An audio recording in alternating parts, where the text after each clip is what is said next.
boys and girls, stand up. Stomp your feet and clap your hands. It's time for Skeet Jones and the magical puppet playhouse. Come and go with me, we can be free. A place to learn, a place to grow. You can let go, let's have a ball. And that is all. I just want you to come and go with me to a place of peace where everybody can turn their dreams into reality. There's no better place to be than with Skeet. Nope, not at all. My Skeet, come on now. Yeah. That's right. Come on, Get ready and clap your hands. Like that. Just like that. Everybody, come on. Yeah. and that is all. Come on with Skeet, we can be free. A place to learn, a place to grow. You can just let go, let's have a ball. And that is all. I just want you to come and go with Skeet to a place of peace where everybody can turn their dreams into reality. What's up, family? What's up, family? It's your boy, Skeet Jones of the Magical Puppet Playhouse, and thank you for joining us, grandma, grandpa, boys and girls, teachers, everybody. Hey, happy summer to you. That's right. If you're watching it right now, it is summertime. That's right. Here on the East Coast, and whatever you guys are watching the show at. Skeet, appreciate you guys. Yeah, I really do. And thank you for tuning in. All right, y'all, we got another great show. That's right. This is another part of, this is the second part of a 4-part series. That's right. Now, Skeet got to apologize. We weren't able to produce some of the new videos that we had planned to do for you guys because some of the music came in just a little bit late. And it takes almost 24 hours to produce these videos. Yeah, it's a lot of work editing, y'all. You guys ever think about you want to get into video editing, video shooting? That's right, it's a lucrative field, y'all, lucrative field. A lot of work. Well, anyway, of course you got to go to college or film school, whatever. All right, whatever you want. Well, anyway, Skeet is ready to do his thing. Thank you for joining me, and I'll see you in a little bit. Enjoy the show. Abba Yahweh, thank you for being a wonderful blessing to my life. In spite of all the challenges I may face, you've given me the wisdom, the knowledge, insight, and understanding, and you've covered me with your grace and mercy. You blessed me to be an overcomer. Toda! Here we go. I'm an overcomer, I say. The Lord help me be this way.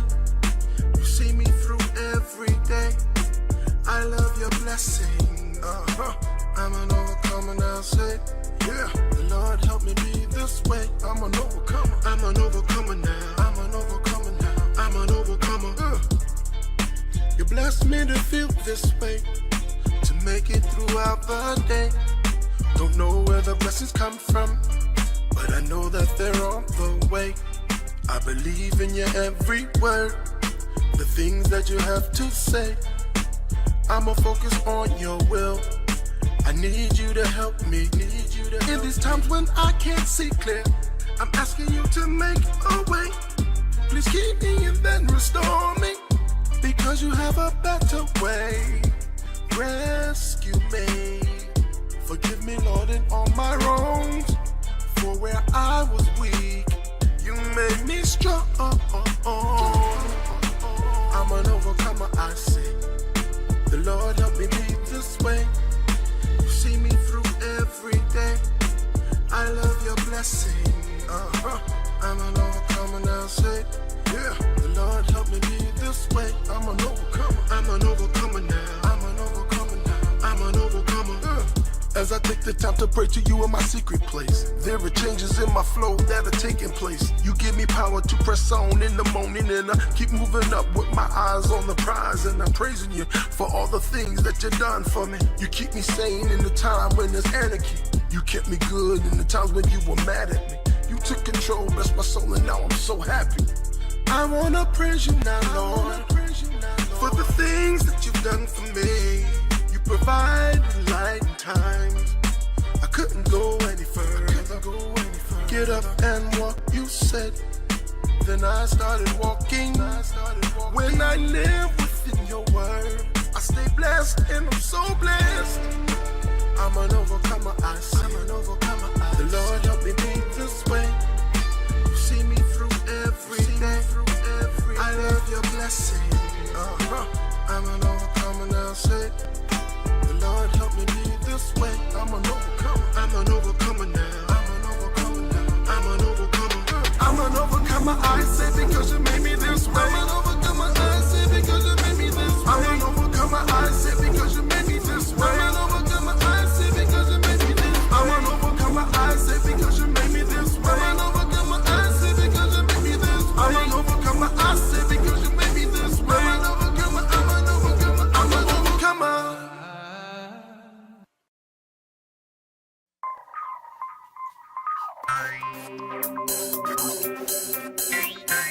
Free your mind.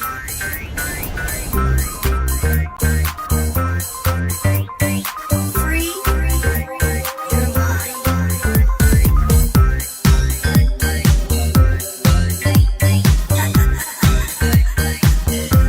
Welcome to the life, baby. You got the power. Let's go. Free your mind and let your body follow. And you let me follow you, yeah. Free your mind and let your body follow. Free your mind. Yeah. Come on. Here we go. Read and study through the word. I can do that. Understand yourself and know your worth. I'm valued. Learn who you are and find your guiding light. My core values. Walk in good love and walk into the line. It's up to me to live a life that's free. Empower the people to help the people see. We can do that. Life is worth living and giving and living. I know that you're itching to live a life that's free. Free your mind. Free your mind. Let your body follow. And you let me follow you, yeah. Free your mind. And let your body follow. Say what? Yeah. Free your mind. It's up to me and you to work together. It's like a hand in a glove, two birds of a feather. We gotta work it through and talk about it. Claim victory and never ever doubt it. Come on.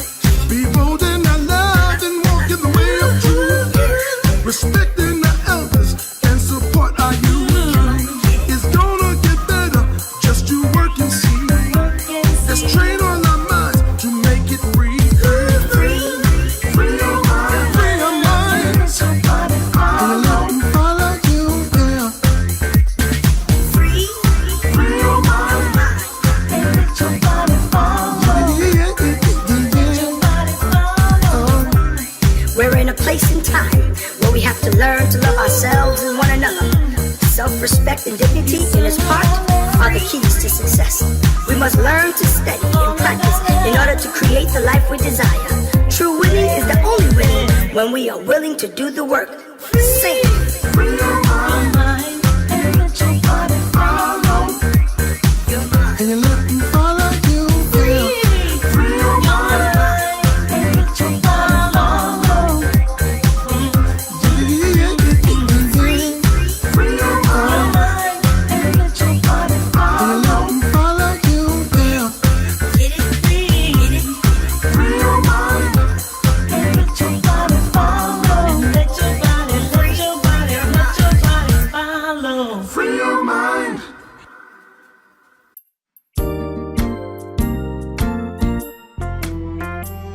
Where two or three come together in my name. Where two or three come together in my name. Where two or three come together in my name. I am there with them. Everybody. Where two or three come together in my name.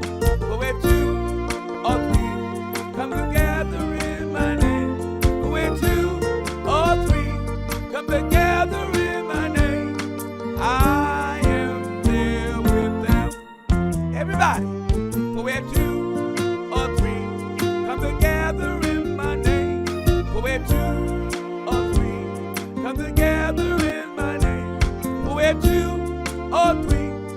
come together in my name, I am there with them. Where two or three come together in my name, where two or three come together in my name, where two or three come together in my name, I am there with them. I am there with them. I am there with them. Two or three come together in my name.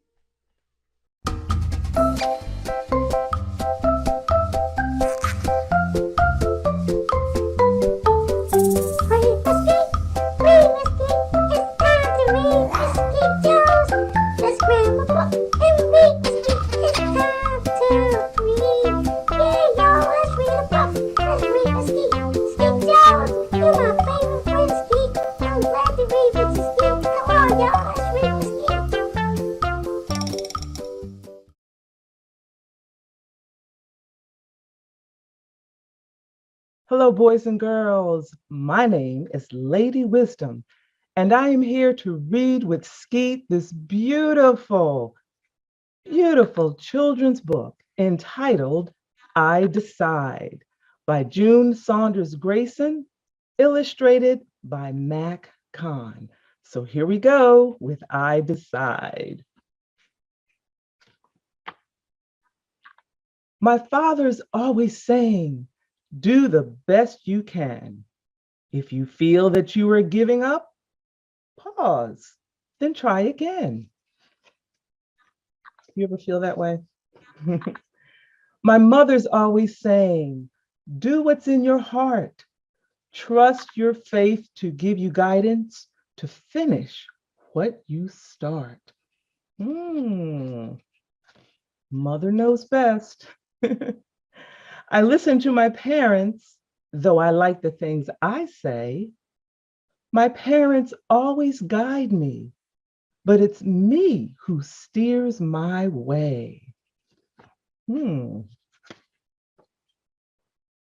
whenever I walk out of my home, I'm responsible for me, including the way I conduct myself for all the world to see. Will I lead or will I follow? Do my friends reflect me well? Am I respectful to my elders? Someone's secrets, do I tell?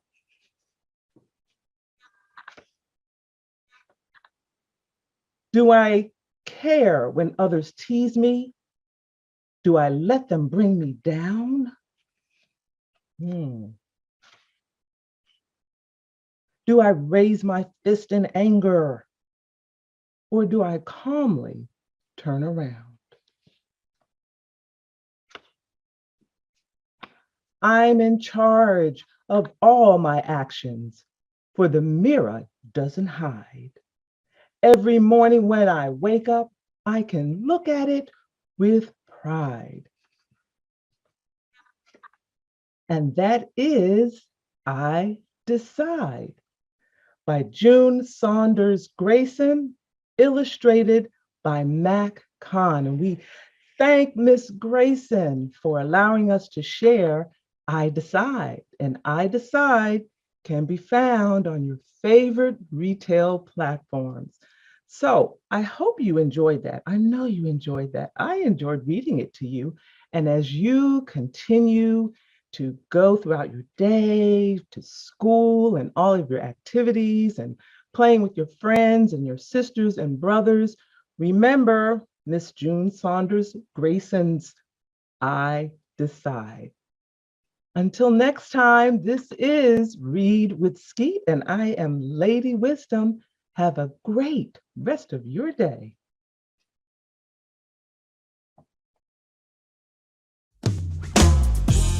You know, we got to get this thing together here.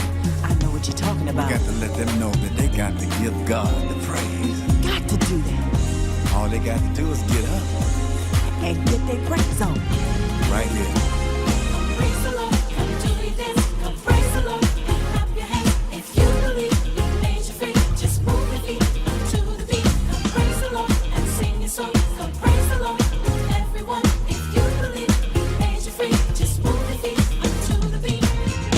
When I think about all you done for me, when I think about your love that made me free, when I think about it, I just wave my hand. Get up off my feet and start to do my dance, oh yeah. Come on. Come on and lift your hands. Come on and get your praise on. If you believe it.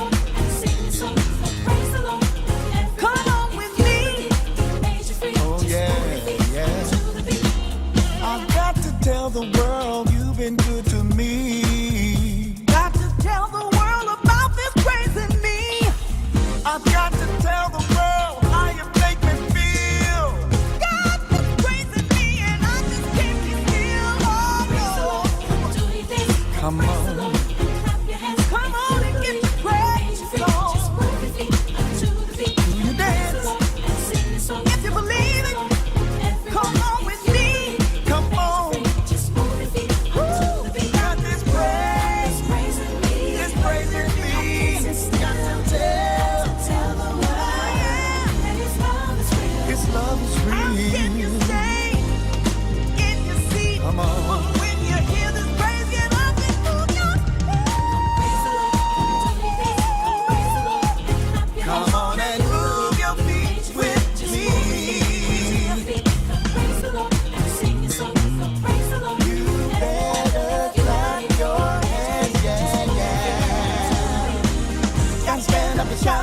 Tell the world all about it. Gotta stand up and shout it.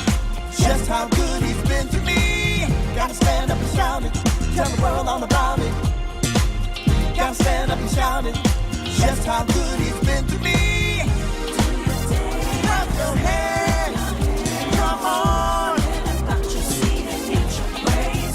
Do your dance. Clap your hands. Come on.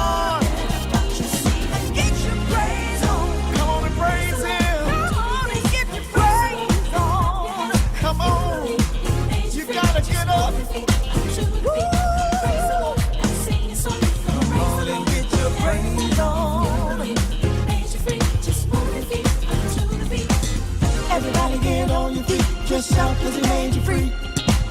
Everybody get on your feet. Just shout cause he made you free. Oh yeah. Get on your feet. Let's shout cause he made you free. I wanna dance. I wanna sing. Lift up my hands. I got to shout. Move your feet. I wanna sing. Come on and sing. I wanna sing. Come on and shout. Lift up my hands. Lift up my hands. Oh yeah. Come on y'all. Come on y'all. Hey. Come on.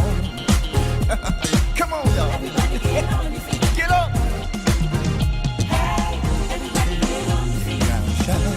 I don't think they heard us.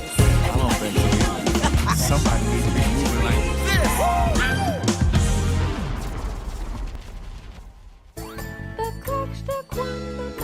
Wow, that was a great music video.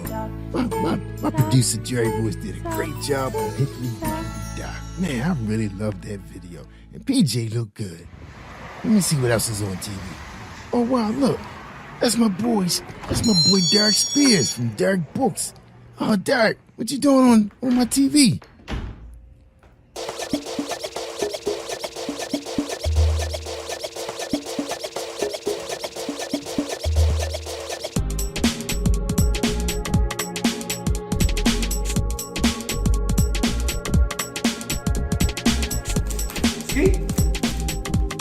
Is that you?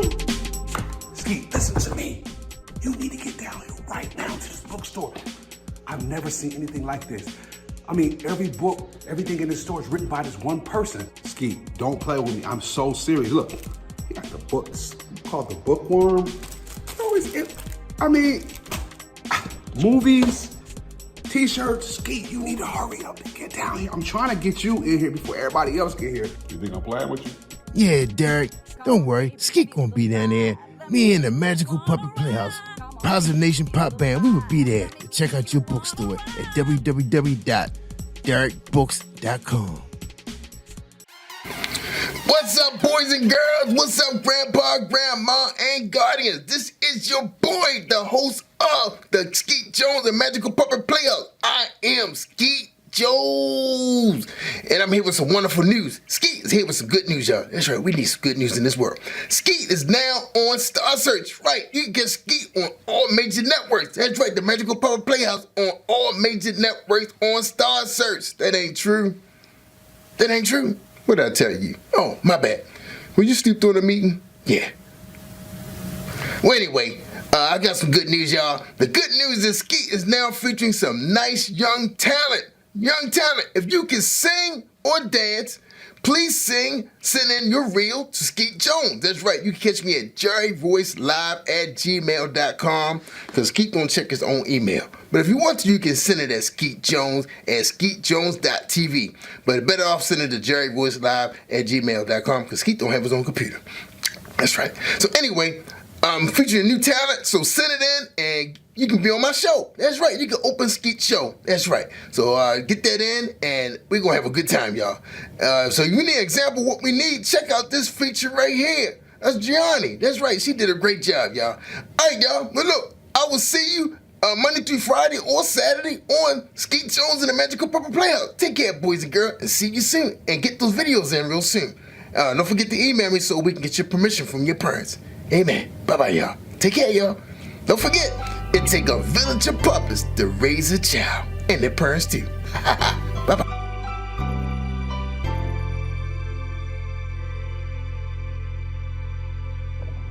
Late at night when all the world is sleeping, I stay up and think of you. And I wish on a star that somewhere you are thinking of me too. 'Cause I'm dreaming of you tonight till tomorrow.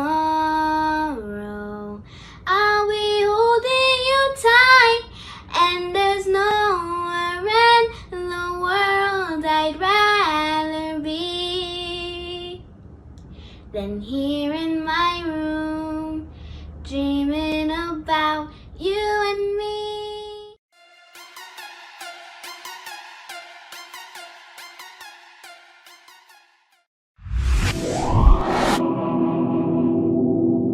Subtle shots. Let the dancing begin. Yo, what's up, God's people? I am yours truly, the turntable minister, DJ Matt Cummins. Get ready to collaborate with my brother, God's warrior. So right now, I'm asking all of you to report to the dance floor and do your holy dance. So let's drop the beat and make it go down low.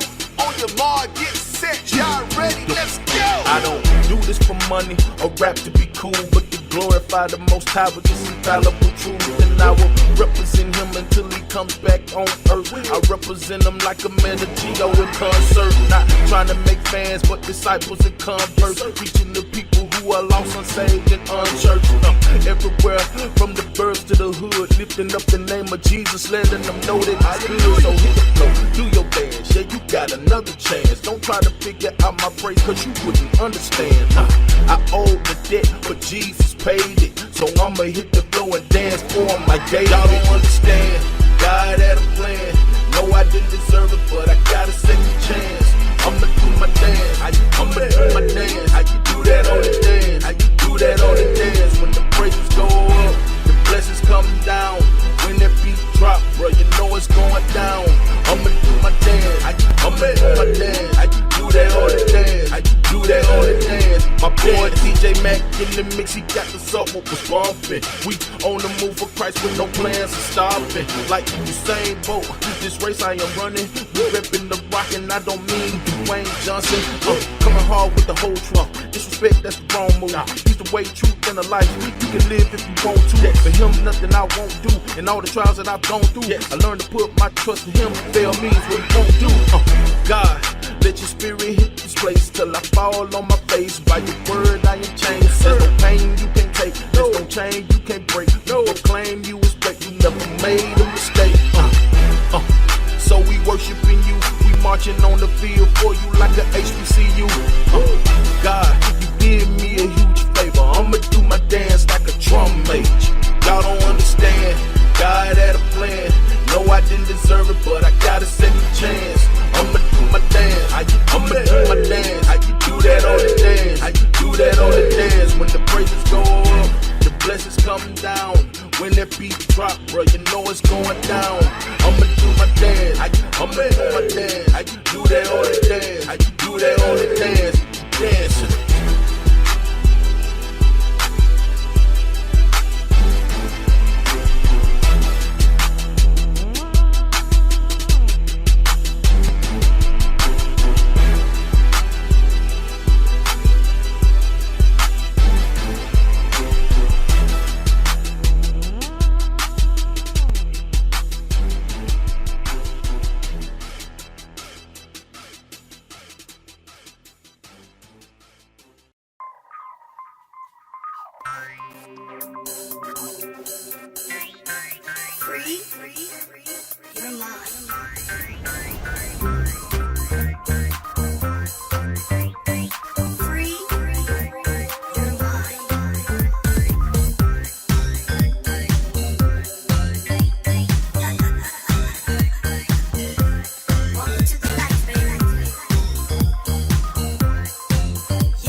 Hey family, this is Paula G, and sometimes our negative mindset can hinder our progress.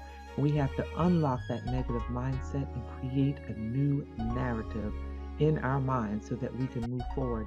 And my Mindset Journey Masterclass can help you do just that. You can visit my website, paulagvoice.com, for more information. Embrace the journey.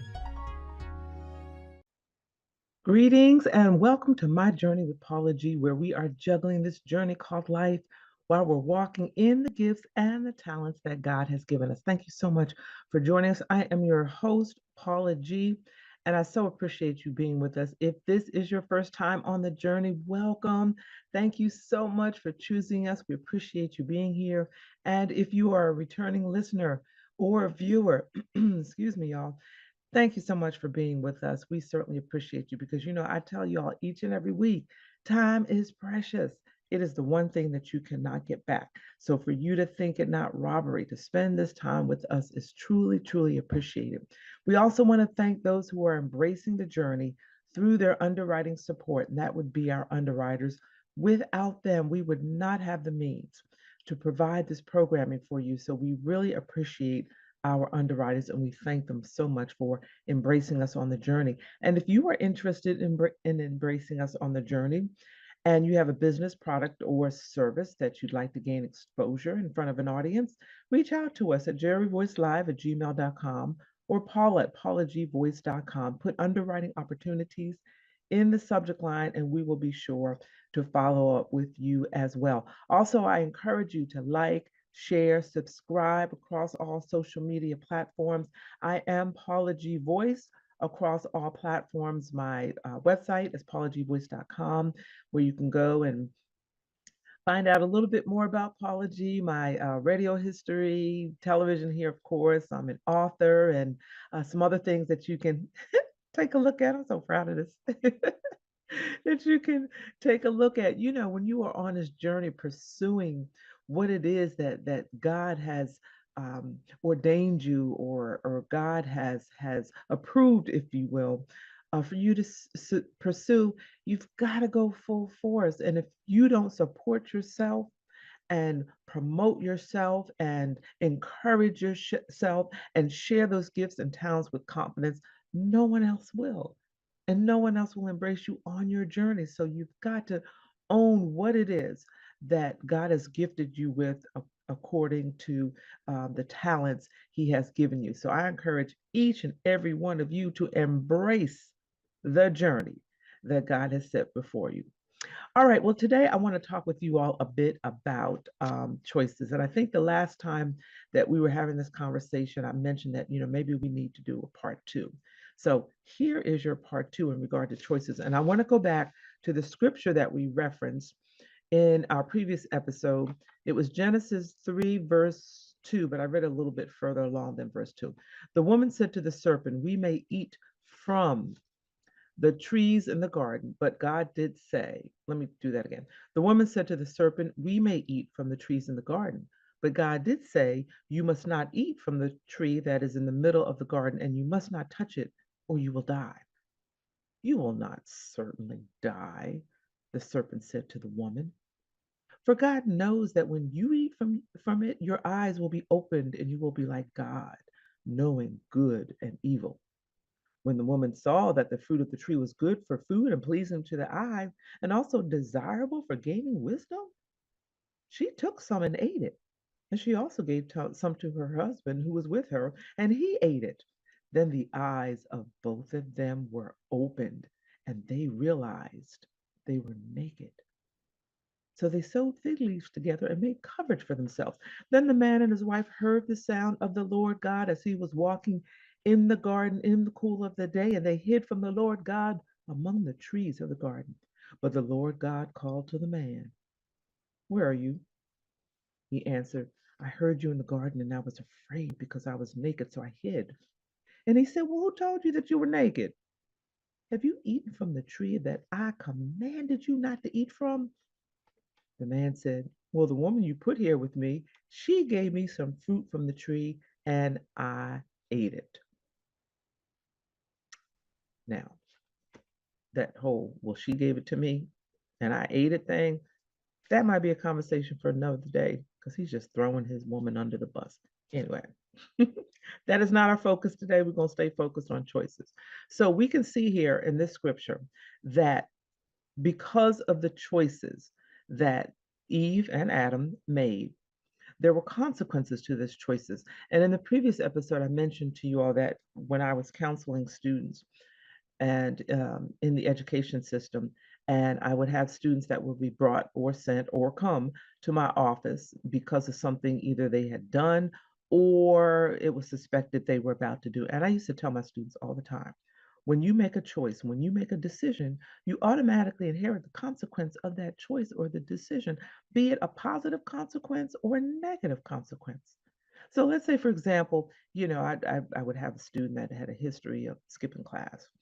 So I would call them down, and maybe it was a day where, the teacher was just fed up with them skipping, and I would call them down and say, look, I can't babysit you in the classroom. I would prefer that you made the choice to stay in class and get education, get some knowledge. But if you choose otherwise, it is your choice. But know that you will inherit the consequence of that choice, whether it's a positive one, a negative one, whether you are presently aware of what it will be now or not. And then later, the student comes back and the consequence was not one that the student would have imagined. Well, I didn't know that that was going to happen. Again, I say, when we make choices, when we make decisions, we inherit the consequences of those choices.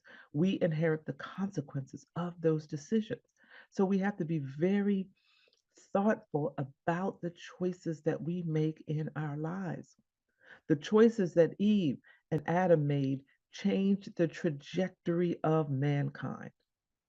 It changed the trajectory. Why did they make those choices? Because they were listening to the wrong voice. You all know I close the show with the phrase every time that the greatest conversation you will ever have is the one that takes place in between your ears. What are you speaking to yourself? Is God a part of that conversation? And are you listening to his still small voice? When I say things with intention. I don't, just say them because it sounds good at the end of the show. With intention, and this is a great example. Was Eve listening to God's still small voice in that moment? She was listening to the serpent. And what the serpent was saying sounded good. And somewhere I learned, and I can't remember where I learned in some Bible study or listening to a preacher or something. And it spoke of men are enticed and tempted by their eye gate. Women are enticed and tempted by our ear gate and what we hear. So the serpent spoke to that ear gate and enticed and tempted Eve to take from that tree, the fruit from that tree. And, in a lot of accounts of this particular scenario, we assume or hear or heard or been told it was an apple.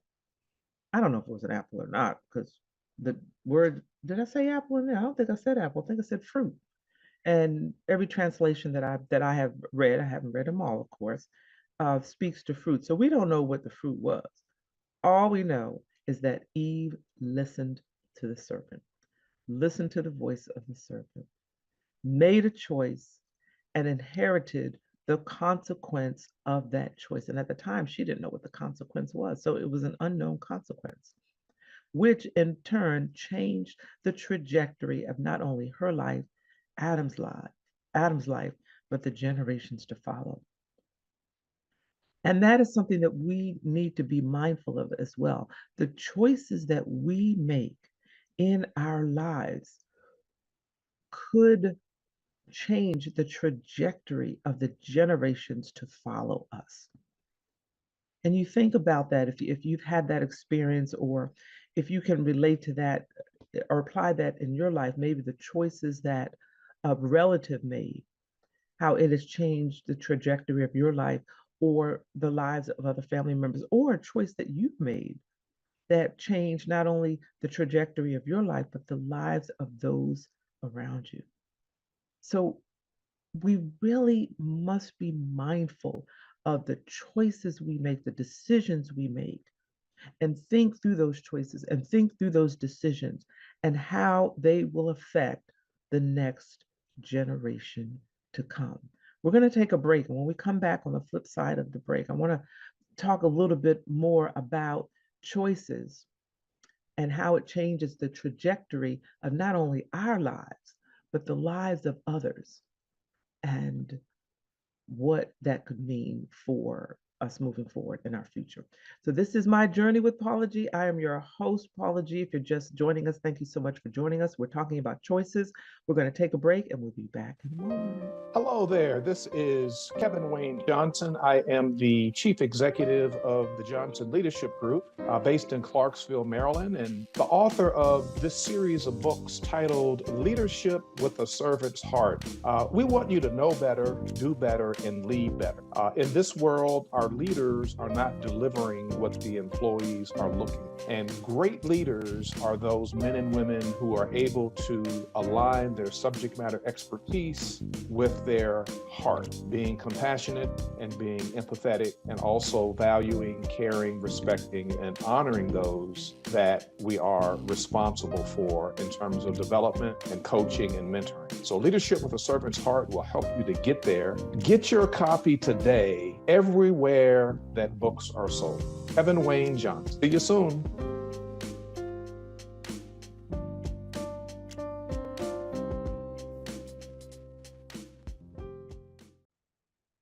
Welcome back to My Journey with Paula G. I am your host, Paula G. And I'm so glad that you all have joined us. And I want to give another shout out to our underwriters for their underwriting support and helping us to have the means to be able to bring you this programming, as well as a shout out to our producer, Jerry Voice Live Worldwide. Positive Power 21, the Weekend Channel. Make sure you check out our episodes on the Weekend Channel. Okay, so before the break, we were talking about choices, and we were referring to the scripture, Genesis 3, well, I said 2, but I read a few more voices, and the scenario where the serpent tempted Eve to take from the forbidden fruit, the forbidden tree. She made the choice to eat the fruit from the tree, and the consequences, of course, were devastating, not only for her and Adam, but for the generations to follow.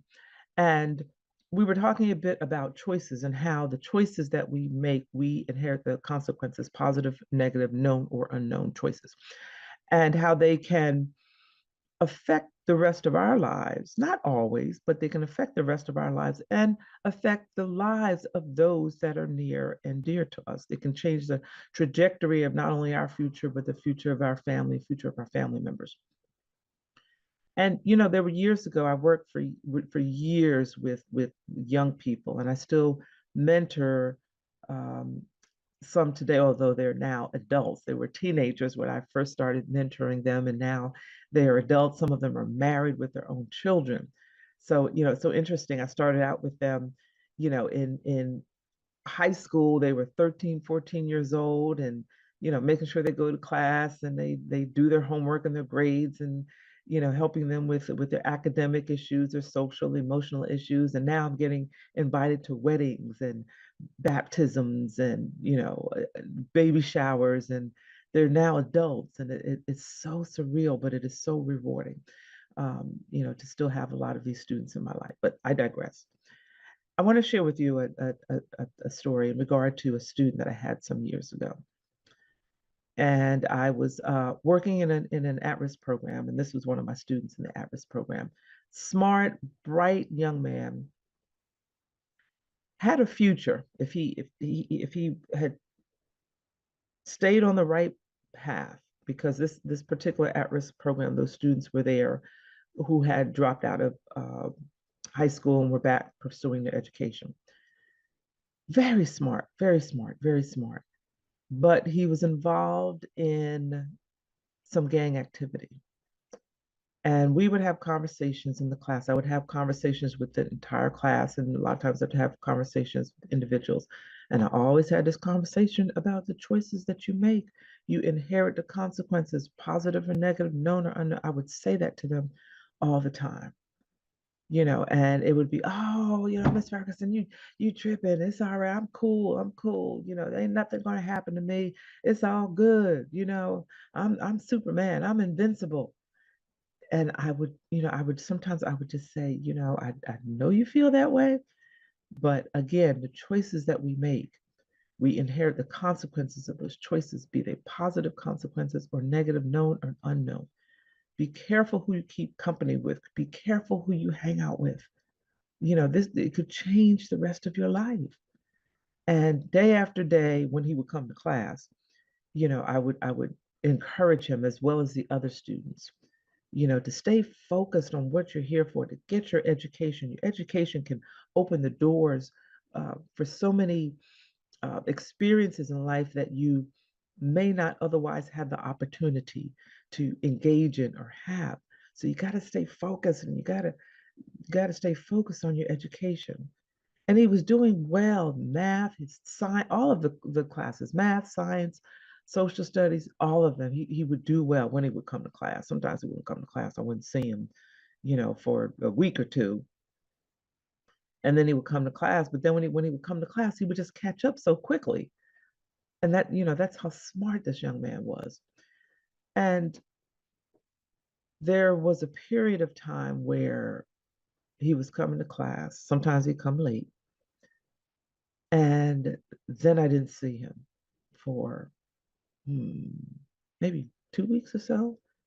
Called, no response from the parent or him.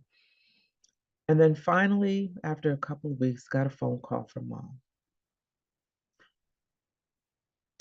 informing us that he had been shot and that he was in the hospital, had been in the hospital those 2 weeks fighting for his life.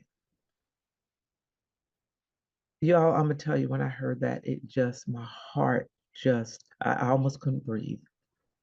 Because in all the years of working with young people, I often took it home with me.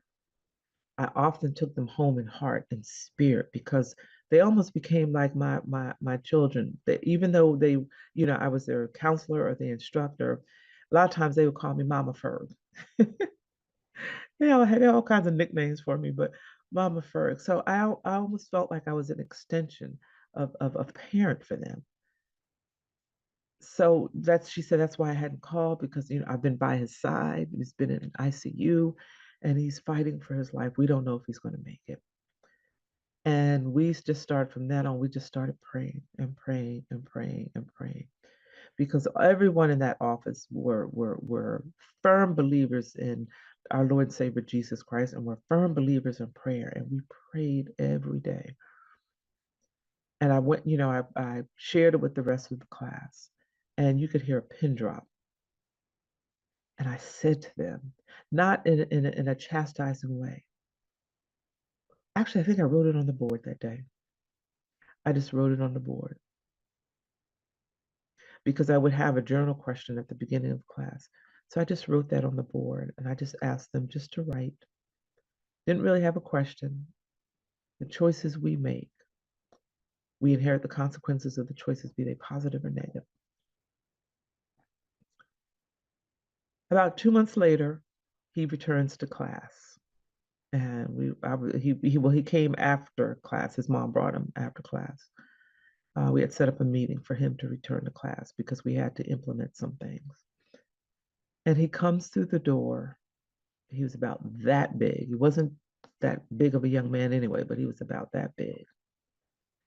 And he was wearing a colostomy bag, I think is what you call it. Because where he was shot, his intestines were damaged. So he wasn't able to relieve himself like we normally do. He had to have the relief into the bag. And I don't want to get too graphic, but you all understand what I'm saying. So he came back to class, and we implemented some things. He had to use, go to the restroom frequently. So, I always have the students to let me know when they need to, excuse themselves. To avoid, bringing attention to himself or embarrassment, I would just simply have him, just put his hand up like that. And I would nod and he would go do what he had to do and come back. Sometimes he was gone a long time, but he would come back and he would do his work. And it came time for him to test out. And we tried to get accommodations for him, but the accommodations were not approved. So, and one of the accommodations was for him to have extra time. It wasn't approved. So he had to take the test within the time allotted, which was a challenge because he was frequently getting up to go to the restroom.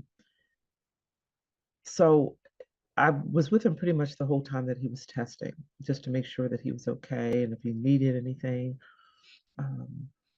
But the frequent trips back and forth, sometimes he took a while, his time was ticking away.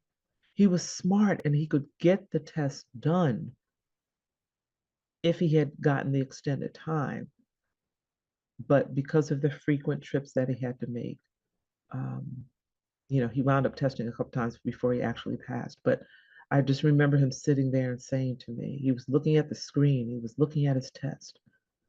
After maybe the third or fourth time he had come back from the restroom. And he said, Miss Paula, I should have listened to you. And in that moment, I just hugged him around his shoulders because, he had his hand on the mouse and he was trying to answer the question. And his eyes got watery, as did mine. I just hugged him from behind. Neither one of us said a word. Neither one of us said a word because in that moment, the realization of what I was saying came to fruition. The trajectory of the rest of his life was established in that moment that he got shot. He may never be able to have children. He may always have to utilize that bag. And from my understanding at that time, he would always have to utilize that bag. So the decision he made to go out and join his gang members that evening changed the trajectory of his life. And he inherited that consequence. And it was so heartbreaking for me at that time. It was so heartbreaking at that time to have to witness that with my student. And I share that with you all because, again, the choices that we make in our lives, we've got to be thoughtful about those choices. We've got to be prayerful. Do they line up with God's will for our lives? We've got to think about the decisions that we make of our actions and our speech. We've come to the end of our journey. And our time goes so quickly. I always say that, but our time goes so quickly. And perhaps we'll continue this conversation in another episode as well. But choices, my brothers and sisters, choices that you make. Be prayerful about what it is that you do and make sure it's according to God's will and it's in alignment with his will. Thank you so much for joining us. Thank you for tuning in, for listening, for watching from wherever you are. Please make sure you like, share, subscribe, continue to embrace us on the journey. Paula G Voice across all social media platforms. Thank you so much to our underwriters, Jerry Royce Live Worldwide, Positive Power 21 Christian Media, the Weekend Channel. Make sure you check us out. And as always, remember that the greatest conversation you will ever have is the one that takes place in between your ears. What are you speaking to yourself? Is God a part of that conversation? Are you listening? Are you listening? Are you listening to his still small voice? Until next time, take care, make good choices, and make sure that you embrace the journey that God has set before you. Hello, this is Dr. V, and I just want to say congratulations to Paula G and Jerry Ross Live. Paula G of WATC out of Atlanta, Georgia, of My Journey with Paula G. Just celebrating almost 5 years, their 5th anniversary in television. We just want to congratulate them. They're doing a wonderful job. We pray that God will continue to use them to reach the masses. They are doing a wonderful work. Continue to tune in to them because there is no better persons than Jerry Ross Live and Paula G that is doing television on this planet. God bless them richly and abundantly. Amen.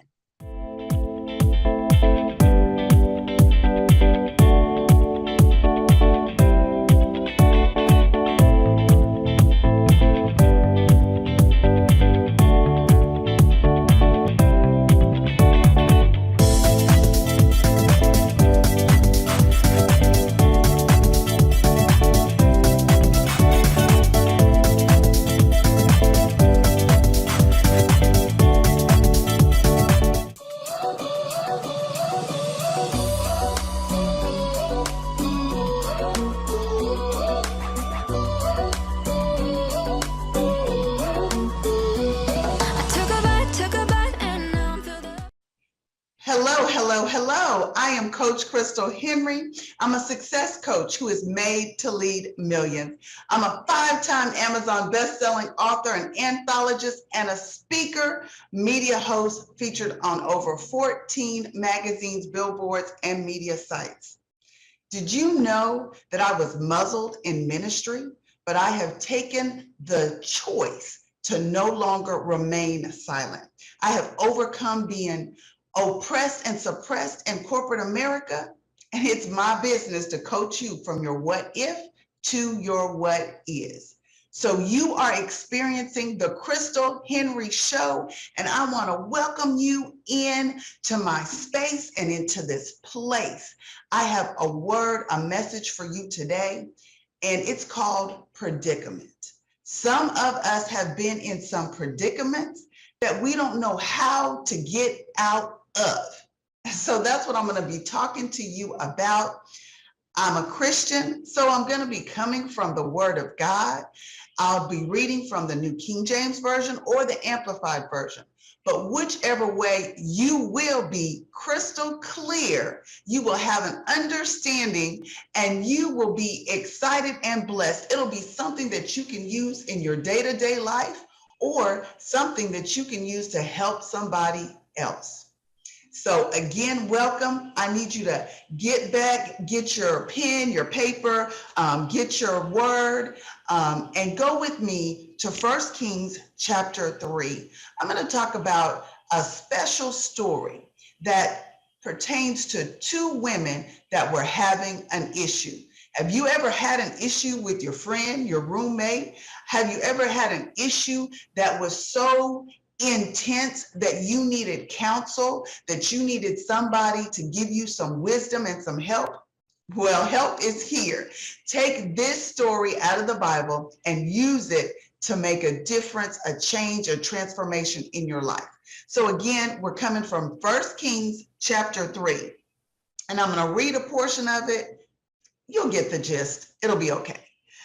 And the word of God reads 1 Kings chapter 3, verse 16. Now 2 women who were harlots came to the king and stood before him. One of the women said, "Oh, my Lord, this woman and I dwell in the same house, and I gave birth while she was in the house. Then it happened the 3rd day after I had given birth that this woman also gave birth, and we were together. No one else was with us in the house except for the 2 of us in the house. And this woman's son died in the night because she lay on him. So she arose in the middle of the night and took my son from my side while my maidservant slept, and laid him on her bosom, and then laid her dead son on my bosom. And when I rose in the morning to nurse my son, there he was dead. But when I had examined him in the morning, indeed, it was not my son that I had born."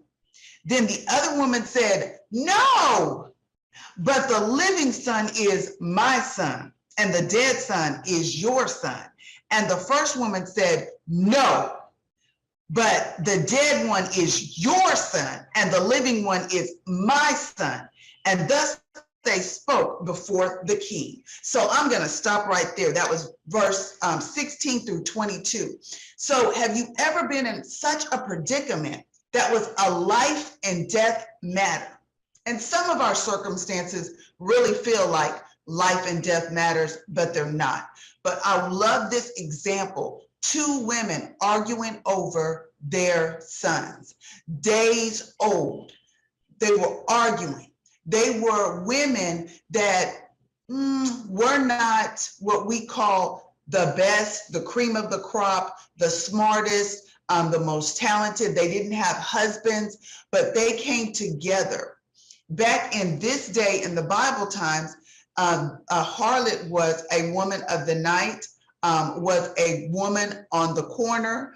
I'm trying to be diplomatic for the different places that this video may show up in, but she was a woman that had not so many morals or scruples according to the society around them. But what they did what they had to do to live and provide for themselves and their families. And so they were in a situation that was a life or death matter. One woman's son died, the other woman's son lived. One woman was telling the truth and the other one was lying. And I know I've been in situations like that where one was telling the truth and one was lying against me, about me, to me. I've had people come to me and ask, how can you help me? Which one do you think is true? How does this work? I've seen all of that before.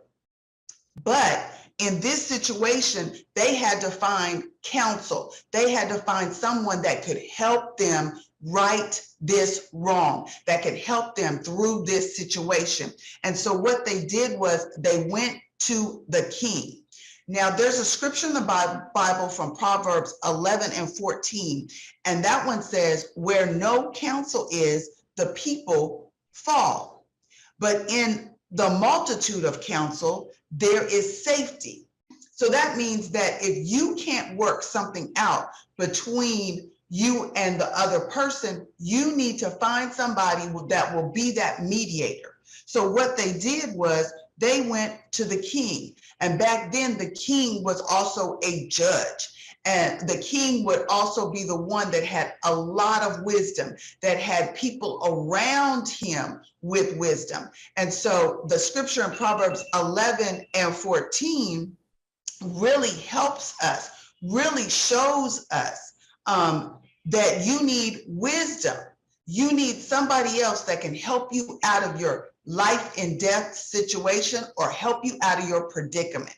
Now, the word predicament means a difficult, unpleasant, or embarrassing situation.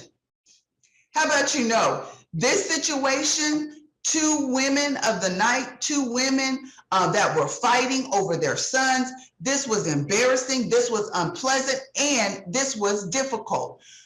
A woman whose son was alive is not somebody that wanted to bury their son or somebody else's son. A woman whose son is alive didn't want to sit back and look at somebody else raising her son. So they had to work this situation out. And the place to go was to the king.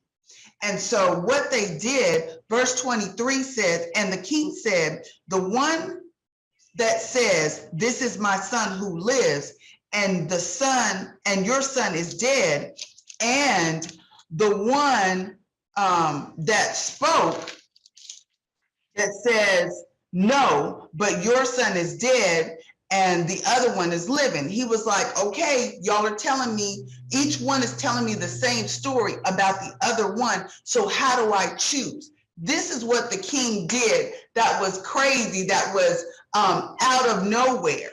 In verse 24, in 1 Kings 3 and verse 24, it says, then the king said, bring me a sword so that I can cut the living child in two and give half to one and half to the other. Who does that? Who says that?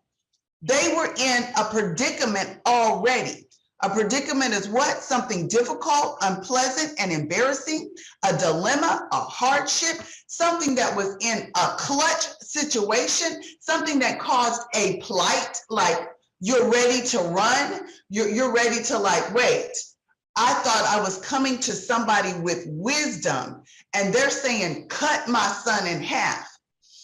Why would you do that? Why would you do that?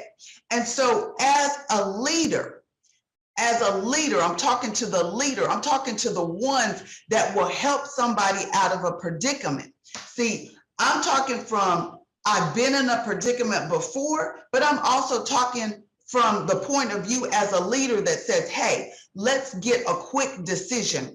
This is embarrassing, this is difficult, but what do I do as a leader to give good counsel? The king said, bring me a sword.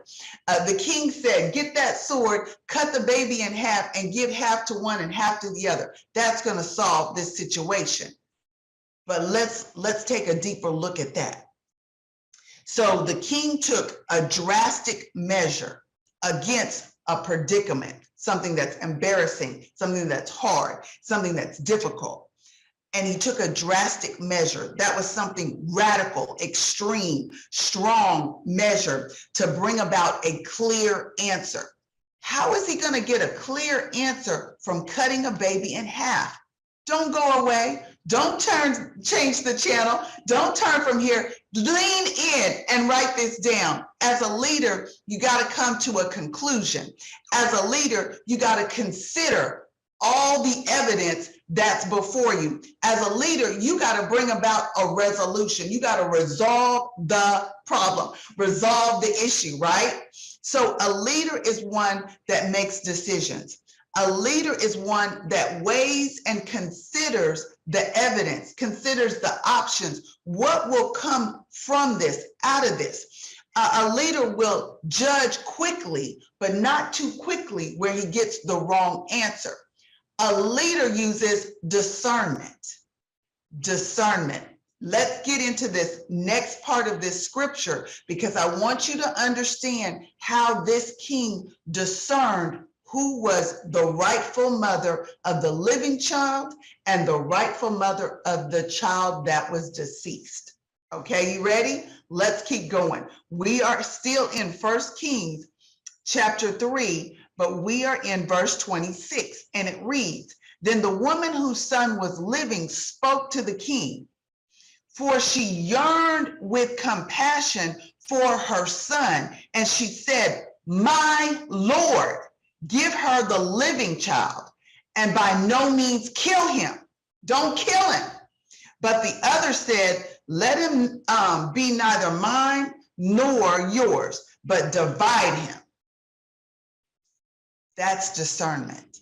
The king already knew that the mother of the living child would have compassion on her son and would rather allow her son to live with a treacherous woman, allow her son to live, and maybe she could get him back, months later, weeks later, years later, rather would see her living son live than to be killed like the other woman's son.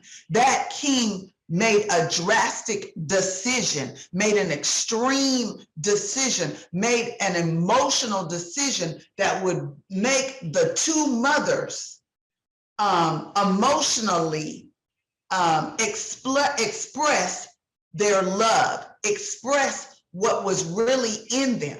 You know what it expressed? It exposed the cruelty and the evil and the bitterness and the hurt of the mother who was grieving over her deceased child. It pulled out that sin, like, okay, my son's dead, so let her son be dead too. See, when we get into predicaments, when we get into life and death matters, it matters who's around you. See, when you're going through trials and tribulations, when you're going through trouble, when you think that you don't know how you're going to make it out or make it through this situation, when you are emotionally exhausted, when you have been crying and in pain and in fear, you need to understand who's around you. Are they for you? Are they against you? Even if you are living in the same household, some people can be against you and some people can be for you. So when you are in a predicament, I need you as a person in the midst of trouble, in the midst of a situation, in the midst of a trial, I need you to look around and see, are they for me? Are they cruel? Are they evil? It will be exposed in the middle of your predicament. Are they good? Are they right? Are they for me? Do they have passion for me? Will they really help me? That's when you know your friends are your friends. That's when you know some of your friends are really your frenemies. That's when you get that type of understanding, okay? Get that type of understanding. So when we are going through trials, that's why some people can say, my trials have trials, my troubles have trials and tribulations. That's why we can say those things, because the pressure will cause different instances or different exposure to show up. So again, when you're in a predicament, look for the good, look for the right, look for the justice, look for the peace, look for the love, look for the help, but also see the cruelty, the evil, the meanness, the usury, because people will use you. Let what your eyes see and what your ears see is the truth, okay? What your eyes see and what your ears see is the truth. The lady knew, the mother of the living child knew the other lady was not for her son and not for her when this whole predicament came about. But what the king did was he did something drastic to bring out the truth, okay? He made sure that it was what? Crystal clear. So the king in verse 27, it says in 1 Kings 3:27, so the king answered and said, give the first woman the living child and by no means kill him. She is the mother. That's discernment. Remember when I gave those points? A leader makes decisions. A leader will use drastic measures to bring about a clear understanding or a quick decision. The leader uses discernment to get that decision or to get the right decision or the right judgment. And so in verse 27, this is the answer the king gave. He said, give the first woman the living child, for by no means kill him, because she is the mother. She is the one that had compassion. She is the one that he could hear the passion. He could see the passion. It was heartfelt. He could see the love that she had for the child. But the woman of the deceased child, she was already bitter. She was already angry. She was already grieving. She was mad. She didn't want anyone else's child, anyone else to have peace, love, joy. Okay? And so as a leader, we've got to understand that when we are helping people with their predicaments. And then as someone that's in that situation, you've got to know that if you go to the right counsel, if you go to a leader that is wise, that has wisdom all around, you will get hopefully the right answer. So I hope this story in the Bible, this history, I like to call it, in 1 Kings 3, verse 16 through 27, I hope that touched your heart. I hope that got into your mind and your spirit, and I hope that will help you. See, I'm Coach Crystal. I'm a success coach. I use visibility to help people be encouraged, to help people become successful. And I coach people from their what ifs to their what is. These particular women had a what if. The woman lost her son. What if I stole that other woman's baby and got the judge to say it was okay? There was a woman of the living child. She said, I've got to take my living child to the judge so that I can hopefully get him back. There was that predicament, something that was difficult, unpleasant, and embarrassing. But the mother of the living child got to keep her baby. I hope your situation works out. I hope your predicament gets better. And I hope this message encouraged you. What I need you to do is get connected with me. Again, my name is Coach Crystal Henry. I need you to go to my website, crystalhenry.net. crystalhenry.net. And so I hope that you enjoyed this particular chapter, this particular message on the Crystal Henry Show. And I hope you come back and see me. There's another great show just around the corner. So have a great day. Again, crystalhenry.net. And thanks for viewing the Crystal Henry Show.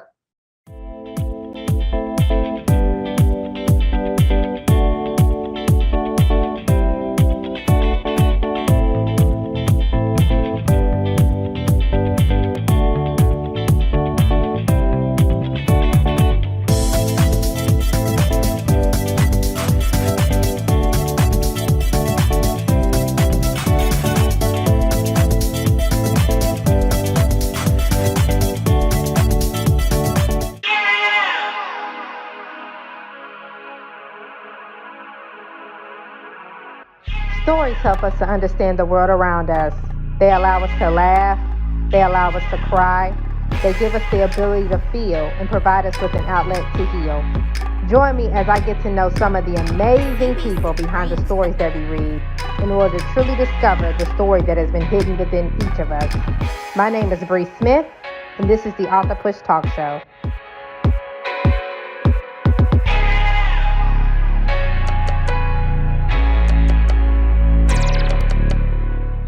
Welcome to the Author Push Talk Show. I am your host, Bree Smith, and today we have a powerful young woman who will be talking to us about women empowerment. Welcome to the show, Jasmine Tillman. Thank you, Jasmine, for being here today. Hi, thank you for having me. No problem at all. So can you tell us who Jasmine Tillman is? Yes, so I'm a self-published author, of course, a life coach, a life purpose coach, actually, and a motivational speaker. I'm from Toledo, Ohio, and I'm just, a young girl trying to find her way. Amen. I know today we're talking about your devotional journal, Get a Grip, Will Ya? And I had the pleasure of just reading a little bit of it. I haven't finished it yet, but from what I read, it was incredibly powerful in Women Empowerment Journal. So can you tell us just a little bit more about your journal, your devotional journal you wrote for women? Yeah, so when I wrote my journal, this was a dedication to ladies because when I first was looking for what I wanted to be in life coaching field, before I even figure out what the name, I wanted to be a life coach. I just knew counselor or someone that wanted to help people. And I was going to start off with women, but I really like, helping everyone. So I dedicated this journal to women and women finding their way, and also just looking at it through my eyes, seeing the things that I've went through and overcame as being a young woman that I am. And I wanted to apply that to others' lives so they can also see that we can get over, we can do this, we can push mountains if we allowed ourselves to. And this is the one thing that I wanted to really stretch in my journal. Amen. So like dive a little bit into like the different type of things you talked about. I know you had talked about your father and him being in jail. You also had talked about in the book even struggling with some identity issues, like wanting to fit in and trying to please other people, even relationships. Can you dive a little bit into those? Yes. Yes. So with my father, my father figure was my grandfather. He passed 2/22/13. That's how I remember it straight off. But February 22nd, 2013. And this was a struggle with me because also had my brother figure, which was my cousin. So it was just it was a struggle because when they, because my cousin, he went to prison at a young age and my grandfather passed. So, my father was in and out of the justice system for a long time. And, because he had us when we were children, but it was hazy, I was a child. So growing up in teenage years, he wasn't around, I believe he was probably going through an identity thing himself, and he wasn't around, and it really took a toll on me. So it caused me to go out and look for that love that I didn't receive from him, and that same love that I had from my grandfather before he went, past with God, and my cousin, So it's like I was lost, for a very long time. And it's like I erased my entire past life. I didn't want to talk about it, I didn't want to think about it. But this was another thing that was stopping me from reaching my true potential because I was trying to avoid these things instead of indulging in them and getting over them and owning them, because we're all human. And these are things that I really learned, coming up and growing up and paying attention to my elders, paying attention to them and understanding that the reasons why they have these traumas and they pass them down on us, the other generation. So that's my main goal, is trying to wipe the next generation of children and teens and, even adults, from the past generation, to really see that we can do this and we can be positive. It's all up to us. So that's one of the huge things, I struggled with for a long time was with my ex. They say that teen years with the relationships, they not really, oh, that's just, and I understand that, but this person, this is what's making us who we are, like this is molding us as we're finding ourselves in our teenage years. That's when we love the hardest. Well, in my opinion, that's when I love the hardest. So that's, I just wanted to breach all of those things and, just really, I, I gave it all. I gave it my all, and I wasn't ashamed of anything that I went through anymore. And I was just wanted to shine my light. Amen. Like you touched on a lot of good points, and I want to come back to that shame point in a little bit. But I want to also talk about the daddy figure, right? I know a lot of times, especially as Black women, right? One of two things. You are blessed if you have a father and he's a great father that's in the home. Yes. But then there's also too, like if you grew up in like impoverished situations, we call it the hood, Your father could have been, in and out of jail, or your father could have been, running the streets, or your father could have been, abusive. And for me, I know growing up, my father, even though he was present, but he was abusive. You know what I mean? Because he suffered from alcoholism and things like that. And so I know that really played a lot into my identity, because I remember it was like one time my dad had really literally told me he had wished he flushed me down the toilet. And that kind of stuck with me as a child. You know what I mean? Because I'm like, wow, if your own father don't love you, who else is going to love you? And so I'm sitting there trying to run out and find love everywhere, from friends, from relationships, didn't even care with who, right? I didn't care. Exactly. I wanted to be loved, right? I wanted to be so much. And so I commend you for even talking about that, because I think a lot of times we want our fathers, right? Yes, exactly. A relationship with our fathers, or even have a father figure that's in our life that's, that can really speak to us, you know what I mean? And help mold us. But exactly. You know what I mean? Yes. It goes for Black males as well, but I just know as females, like that's the first man that you love. And so if you see that, whatever you see, that's the type of man that you're eventually, you're going to get with the first guy. You know what I mean? Exactly.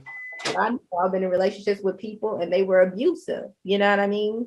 But that's what I saw. You know what I mean? It doesn't necessarily mean that's what I needed. You know what I mean? I wanted. Exactly. Just, you know what I mean? That's what she saw. So yeah, that was so powerful. But I also want to talk about the shame piece, because growing up, people do feel shame. You know what I mean? Especially growing up, you be like, man, because I'm not gonna lie, I was ashamed a lot of my past. You know what I mean? But now I'm like, you know what? Like you said, I'm all about helping the next generation not to have to make those same mistakes. You know what I mean? And so I can you on that as well.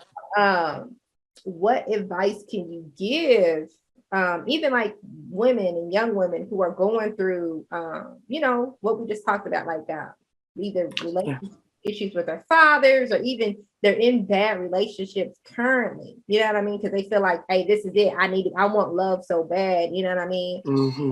Never experienced it. Like, what advice would you give them? Yeah, so I want to say I'm huge on that, because it was for 6-7 years I was in a relationship, and it was toxic because we both didn't know who we were, and we were both finding ourselves. But it was just with me, I have the ability to give myself off even when I'm struggling within. Some people just shut down or cut you off, and I had that. So it was just like, this guy knew that I was always going to be there. So it's like you have to be for yourself. You cannot allow people to to degrade you from any aspect of your life. You have to really see who you are. You have to look within and get that inner child and mold and mend that inner child trauma that you're facing. But you cannot do any of that without first admitting to it, taking ownership for your responsibility, and then we can talk, But it's just you have to love yourself first. And people don't know how to do that. So you have to figure out the how. And when you do that by figuring out your why, your purpose, what is the things that you go to sleep thinking about and you cannot just live without? This is one of the main things that I ask, what is that one thing that you feel like you cannot leave this earth without completing? And this is really a gateway to figuring out who you are, because and so I love that we're speaking about relationships. This has got me because my ex is just like my father, and he was in and out of the system. And I don't know if it made me hold on tighter, because my cousin, when I was telling you about my cousin, gave me that love when he went, to jail at a young age. And it just made me stronger. Yeah. Oh, wow. Yeah, that is powerful, like I said. And I love when you're talking about loving yourself, because that's what it is, And in the scriptures it talks about you love thy God with all your heart and soul, and love thy neighbor as thyself. But you can't love thy neighbor until you learn to love yourself, right? And we know that God is love, but it's that process of learning to love truly. What does loving yourself look like? Is it doing self-care? Is it getting therapy? You know what I mean? Is it your health, focusing on your health? Like what does it look like to you, right?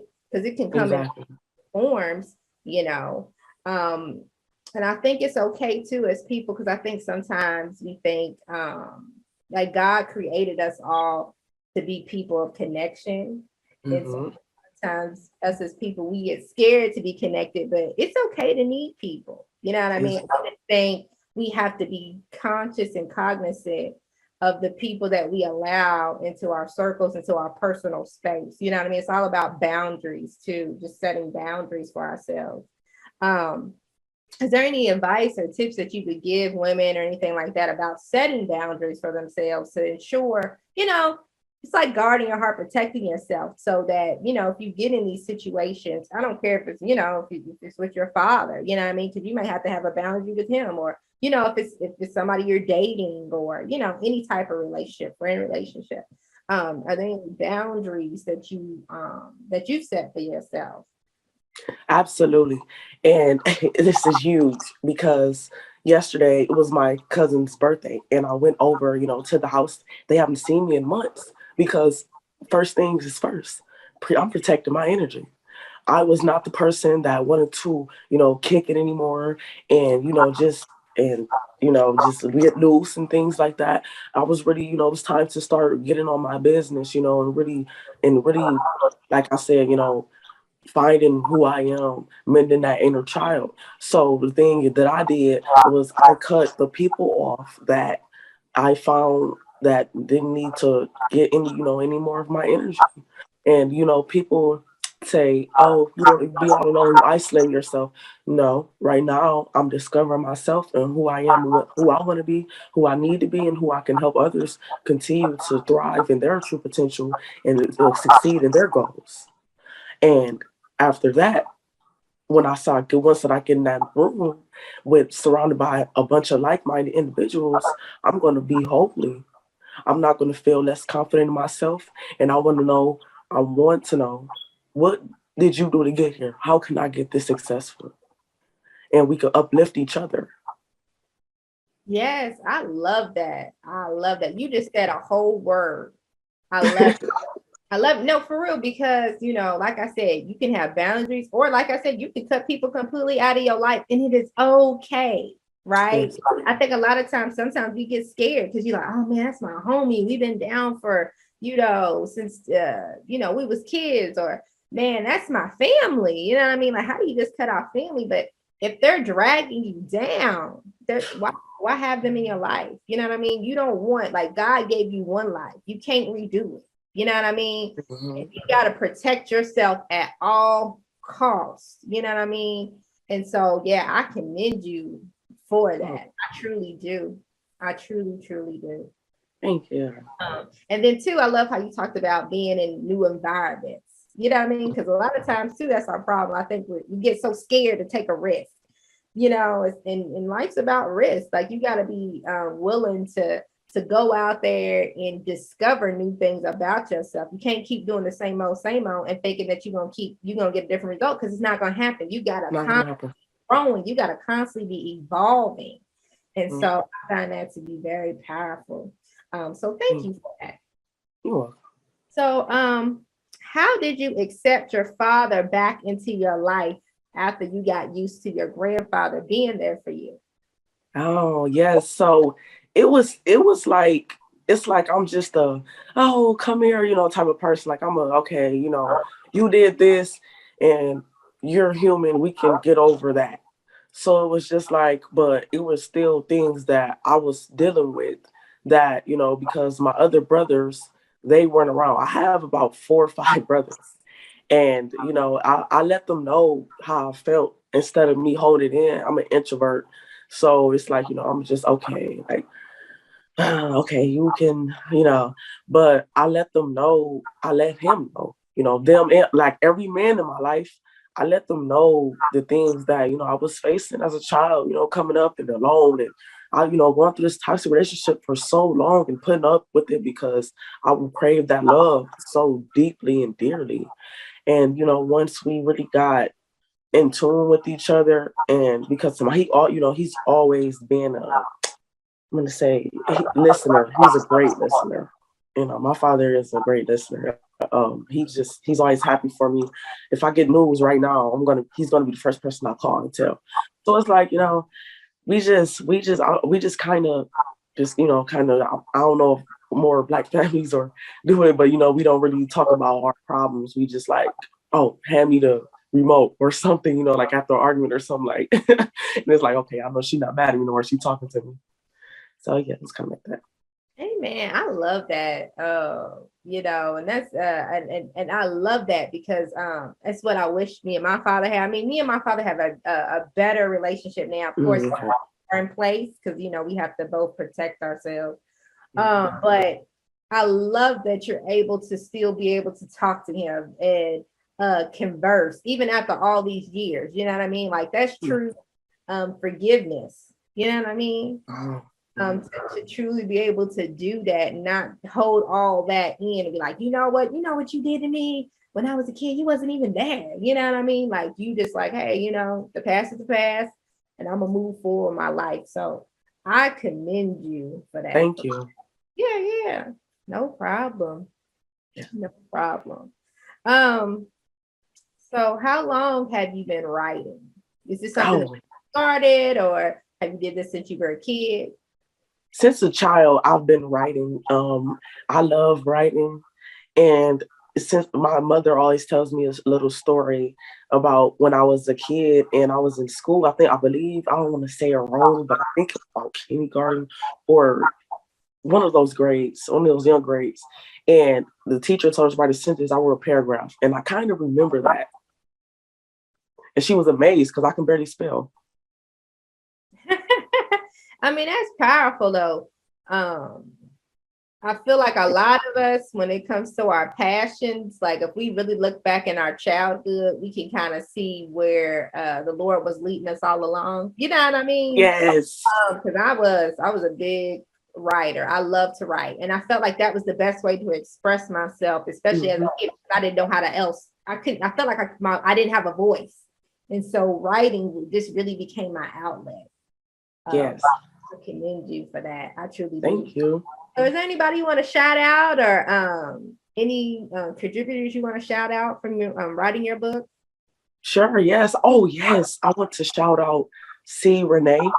She really led me and guided me through everything. She has her coaching business.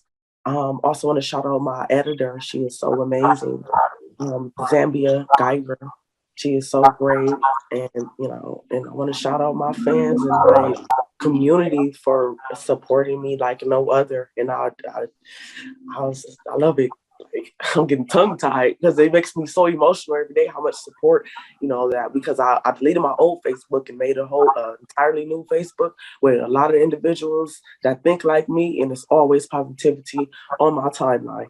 And that's one thing that I really love. So thank you. Amen. Thank you so much, Jasmine, for coming on the show today. I would love for you to come back in the future and talk about your other works that you're creating. Absolutely. And thank you so much. And as always, guys, thank you for watching the Market Push Talk Show. Pleasure. My name is Brooke Smith. Until next time, I'll see you later.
Welcome, welcome, welcome to another episode of The Red Room. I am your host, Shay Samuels, and as always, thank you for tuning in. I'm glad that you chose today to be here because just like any other day, you are going to be blessed. You are going to be, there's so much that's going to come out of this show that I want you to invite a friend, invite a friend, invite a friend, invite another friend, invite a cousin, invite a sister, invite a brother, anybody that you know that needs a bit of encouragement, that needs just a bit of a push.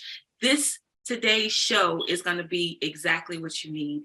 We want to give a shout out to our sponsors first before we go into the topic. Thank you again for your support. Thank you for keeping us running. We love you. We love you. We love you.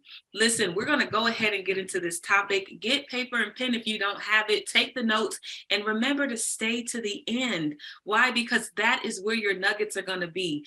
I keep telling you, if you look at only half of the show, you're only getting half of the blessing.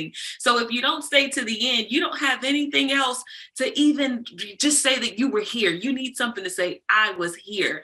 But you also need these nuggets to take all throughout the course of the year, no matter what year it is.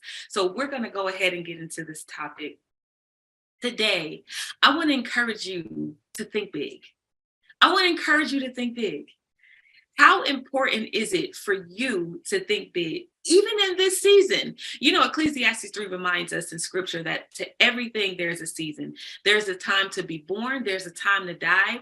There's a time to pull away. There's a time to mend. There's a time for love. There's a time to hate. Listen, I went all across the scripture just to get you to the point that there is a time for everything. It is your time to think big. It's just your time to think big. Listen, I remember growing up, I always talk about my childhood because for me, those are some of the most pivotal moments in my life where I didn't even realize how big I was actually thinking how big I was dreaming. I didn't even realize like how big, life was in me. And for me to even be able to pull these things out, sometimes I had a bit of anxiety. And we're going to talk to those people today who have a bit of anxiety just because they think big. It is amazing to me how strong and powerful just thinking can really overcome our thoughts, which causes so many other things. So we're going to get into that. But today I want you to just think big. It's important for you to do this. Why? Because every single time you think of something you want to create, life even after that begins to happen for you.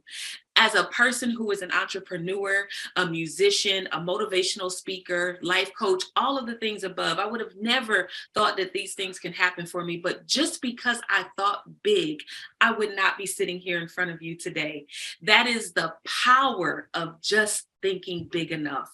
I've had a couple of sayings over the time where people have told me I wasn't qualified for something. Someone's told you you weren't qualified for something. Someone told you that you would never be able to complete something. Someone probably even told you that you would never amount to anything. But once you put your mind to thinking bigger than that, you have the power to create whatever you want to create. I'm going to give you a few examples. The light bulb. Who would have ever thought we needed a light bulb? Why would someone think about a light bulb? But every day we get use out of what? A light bulb. And then they took it a step further. They started coming up with different watts. Why? Because there's intimate moments. There's moments where you need to have it for shows and movies. There's other things that you need to be able to use lighting for. But listen, someone created the light because they know you would need it. Let's talk about a car. Who would have ever thought that we needed a vehicle? Why would someone not want to walk from one side of the town across the other side of town? Why wouldn't you want to do that? But someone thought about a car, and guess what they took? Something, and they took something and made it out of nothing. That is the power of thinking big, taking nothing and making something out of it. Let's talk about the airplane. Who would have ever thought it would be quicker for you to go across one country to another and using an airplane to get you there? I'm telling you the power of thinking big. There's a few chain stores that you probably frequent every single day. That was someone's vision that you were buying into every single time you walk in. Do you see the importance of how big thinking can be? So how many times have you shortened yourself or shortened your lifespan because you decided not to think big? Don't be afraid to do it. Now, I know that someone's saying, I do it, and every single time I do it, I kind of get cut off from it. Every single time I think it, something happens. That is the destined place for you to be, which is why it's so hard for you to get there. Can I encourage you in that today? That because you're supposed to be there, the trials and the tribulations are going to come to wipe you out. But if you allow it to happen, you'll never get to your end place. When I tell people that, you know how many people decide that they want to start walking, they want to start moving, they want to start thinking, and then they start planning. That right there, that's going to be the place that you need to be. So we're going to talk about a few things that you can do in order to get you from your thinking place to your implement place. But I want you to first know that you have to think big, bigger than you've ever thought before. Why? Because your life and your legacy, it depends on it. Your legacy depends on it. Can I tell you that it's your legacy that depends on it? Forget the people who didn't think big before you. I got to tell you this. Forget those people who did not think, well, my grandmother didn't think big. My mom didn't think big. It's just not part of our family. We are 9-to-5 workers. We love being able to do what we do when we do it, but thinking big just wasn't a part of me. Well, I'm going to tell you who I'm talking to today. I'm talking to the person who has this rumbling in their belly every second of the day that you can do something beyond what you knew your family did. That person who knows that if I just created this one thing, that it probably could change the lives of other people. Think about the person who came up with prescriptions, medication. Think about the person who said, let me build a hospital. Think about the person who said, allow me to do this, and then that happened. You are taking advantage of that every single day. So what is it? Are you trying to write a book? Are you looking to become a musician? Did you want to go back to school for something? Did you want to create the next latest piece of technology? And you just think because somebody has created every other thing that there is out there, you can't do it. Let me tell you, they don't have what you have. So I want you to think big. Let's go into a couple of ways that you can start taking your thoughts and moving those thoughts into another prospect of your life. Do you know that a vision board is the most powerful thing that you could ever have? Why? Because it brings your vision to life. The vision board is the most powerful piece or tool that you can have as you're thinking big. You're laying out your platform. You're laying out your blueprint right then and there. You're saying, this is my vision. Habakkuk 2 says to write your vision and make it plain. So once you start writing your vision, once you start making it plain, now you have your blueprint. What does a blueprint do for you? It shows you your steps. Listen, the blueprint will show you your steps. There are so many times where I have had to do a vision board for myself because all of these visions were coming to me. And once I laid it out, I said, ooh, I see myself doing that. And when you sit back and you look at that vision board, month by month, start checking off the items that you literally completed. When you start thinking big, you have to have a reminder, and that's what that vision board will do for you.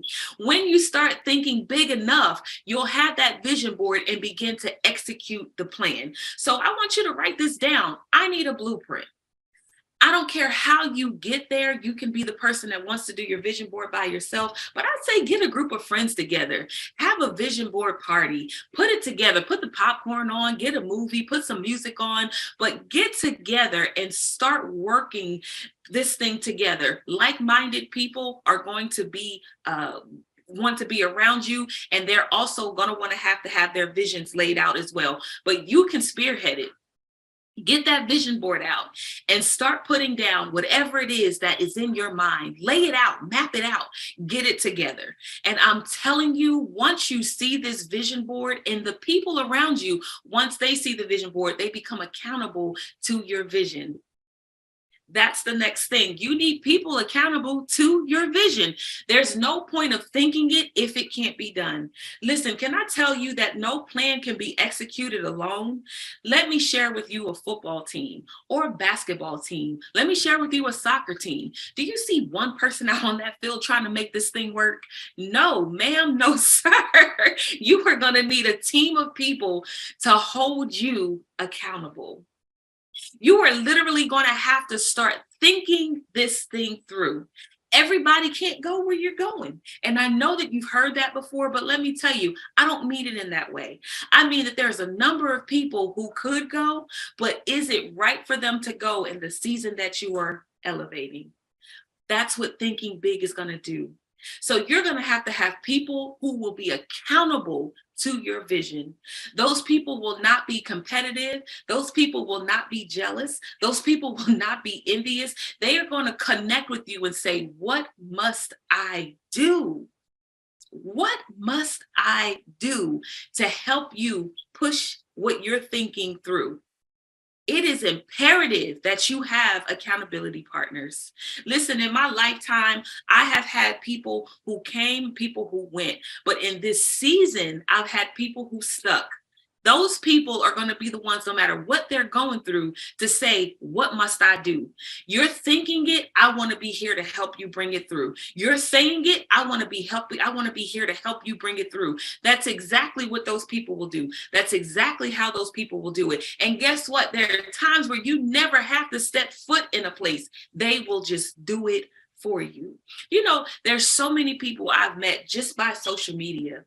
Some people, and I'm talking about, I've never met them face to face. Some of the most loyal people to my vision. Stop worrying about all the people that you've encountered who said that they won't help. You have to think big enough, put it out there after you plan it. And I guarantee you that there will be people to find and to connect with you. Listen, when you think your family, your friends, and maybe your coworkers, all these people who are going to come up and they're going to start saying, hey, we'll help, we'll help, we'll help. And you get discouraged. Listen, it's not going to happen that way. I've always heard that the strangers are your most loyal people. So don't get hung up on my aunt's not going to help me, the cousin's not going to help me, my brother, my sister's not going to help me. Just know that once you think it, you plan it, put that blueprint out, and you start to move on it, there are people around you who are going to be accountable to your vision. Let me ask you this. What hinders your vision? What is it that actually, when you think about it, is it your mind? Is it your thought? Or is it people telling you that you can't do it? Is it someone telling you you weren't qualified? Is it somebody out there saying it can never come to pass? Maybe somebody might have said to you, well, this person tried to do it, but they weren't successful in it. If you're thinking it, it shall come to pass. Can I encourage you in that today? If you're thinking it, it shall come to pass. I've had a number of people tell me that I think too big. I've had a number of people say your ideas are too grand. So it could never happen. Have you thought about the financial piece of it? Have you thought about how many people need to labor? Did you think about how many people you would need to feed? Did you think about the places you would need to go? How are you going to do all of that? And I didn't know. I just knew that I had something in me that needed to come out. I started to do exactly what I'm encouraging you to do. I started saying, listen, I'm thinking it. I'm going to put it on paper and I'm going to remind myself every day what this looks like. And because I reminded myself every day, I wasn't out to show them I could. I was out to prove to me that I could. And every day I started to prove to myself that I could. So while you're thinking it, I need you to say, I'm proving to me that I can, and I will. The next thing I want you to remember is not only as you begin to think big, you're going to start having thoughts. You're going to have to start grabbing those thoughts because now you're thinking. And what happens when you think, ladies, our brains are like wires. They go all over the place. One wire connects to another wire, connects to another wire. And by the time you're done, you're anxious. But the Bible reminds us to not be anxious for anything. So when you become anxious, not that you're not going to touch it or that you're not going to get it, you get anxious because you know it has to be done. So I want to encourage you in this. It can be done, but there's steps that you have to take. First, grab a hold of those thoughts. I want you to reach up and catch those thoughts. I want you to reach up, catch those thoughts. The ones that are going to build, I want you to put them in your pocket. And the ones that seem a bit frivolous, put them aside for a second. The ones that may seem outlandish, put them on a board, put them as a goal. And I want you to start focusing on those goals. And then that brings you to how you execute all these thoughts that you have. Ladies and gentlemen, I want you to give me a drum roll because here's how you execute them. You set yourself long-term and short-term goals. Listen, has anybody ever talked to you about long-term or short-term goals? It is imperative that you have a goal set for everything that you put on that vision board. I remember on mine, I started putting office space and I was putting life coach and I was putting my kids and I put houses and I put clothes. I put a lot of stuff on those vision boards. And I said, this is the timeline that I want this all to happen. In order for it to happen, you have to have set a goal. My short-term goals were ones that I could literally start to execute within weeks. And I started to check those boxes off and I felt more accomplished as I was checking those boxes off. The long-term goals were the ones that I knew I would have to pay a lot of money out for. Those things that I knew I would have to bring a lot of people in for. Those things I knew for a fact that if I did it today, I would be broke tomorrow. But I put it on there because I knew that it could be accomplished. So I want you to start looking at how I can execute my plan by setting goals. So you you take those big thoughts, you take those that big thinking, and you start putting them into this bucket of, this is what I want to do today, this is what I want to do tomorrow, this is what I want to do next year, this is what I want to do 5 years. I need you to think big. Now, when I put it in that way, does it make sense to you that you don't have to try to grab everything up right now and try to make it all happen? That's when we begin to feel like failures. So when I say, I want you to start thinking big, I want you to start tapping into your power of thinking big, tap into the power of creating with a purpose, with a plan. Ecclesiastes 3 says, to every purpose, there is a plan. For every season, there is a plan. For every season, there is a plan. So what that tells me is that even while thinking big, there's going to be some times where you got to tear away from some things. There's going to be some times where you hate some things. There's going to be times where just the vision feels like it died. There's going to be times where it feels like it died. There's going to be times where it feels like there's just nothing happening, but you're still thinking. Oh, I love that scripture reminds us that God knows the plans. Jeremiah 29:11 says, for I know the plans that I have for you, and these plans are going to cause you to prosper. So that means your thoughts are just that. God gave you the thoughts. So do you not think that God's going to give you the plan or the action behind it? You just have to move. So when those thoughts come and when you start feeling anxious, remind yourself that I am not to be anxious for anything. The thoughts are great thoughts, but all I need to do is just lay it out, write the vision, and make it plain.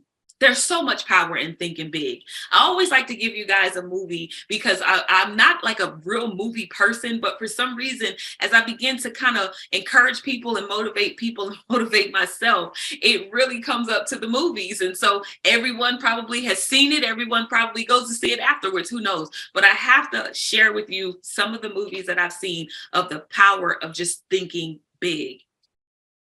I was watching a show. I don't even know if I want to say the show's name, but I was watching a show, and I can tell you that there are two men dressed in black. There was an episode that I was watching, or one of the shows that I was watching, where one of the men in the episode actually had to go back to save the person who saved him. In order for him to do that, he had to think big. He had to think outside of what he was taught. He had to think outside of the box to get this person where they needed to be so they can go back where this person didn't die. Long story short, he had to think outside the box to make this happen. Before he started to do what he wanted to do, there were people who told him he couldn't. They said it was impossible. You can't go back because you're going to change the end of time. And you can't do that because then it affects everybody else. Listen, this person thought big enough to go back. This person thought big enough and thought enough of his friend to say, I don't want him to die, so I'm going to go back. There were trials and tribulations in this because he had to keep doing it over and over and over and over. But he was determined. Why? Because he had the end in mind. Do you have the end in mind?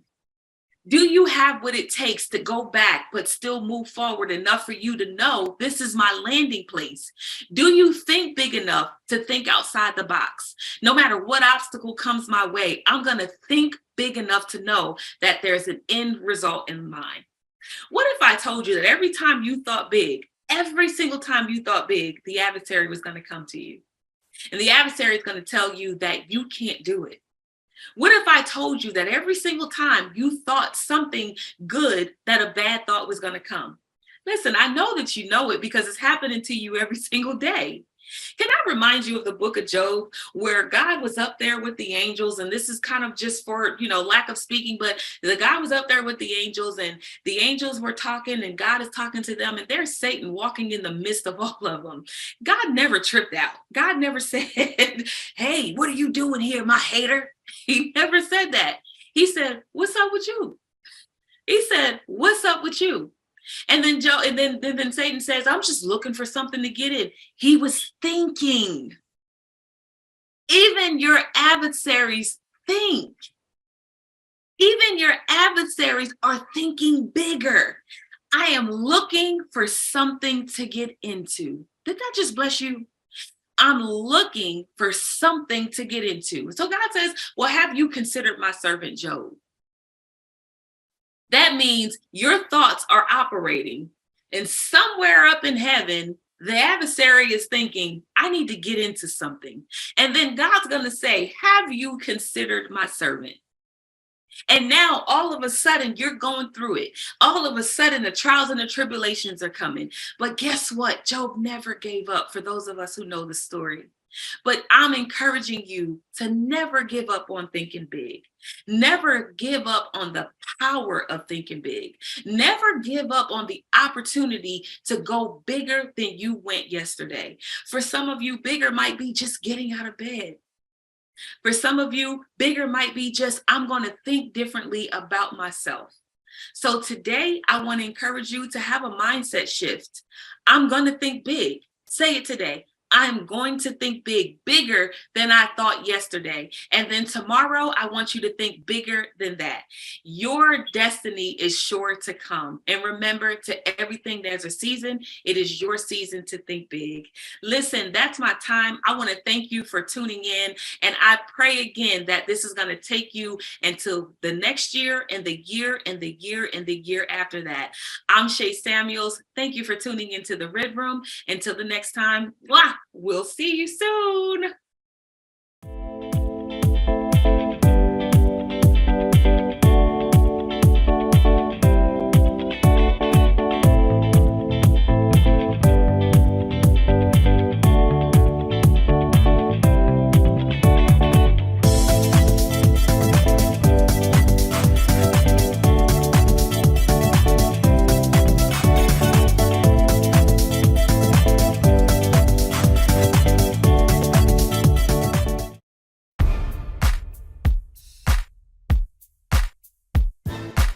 We're grateful for who God is.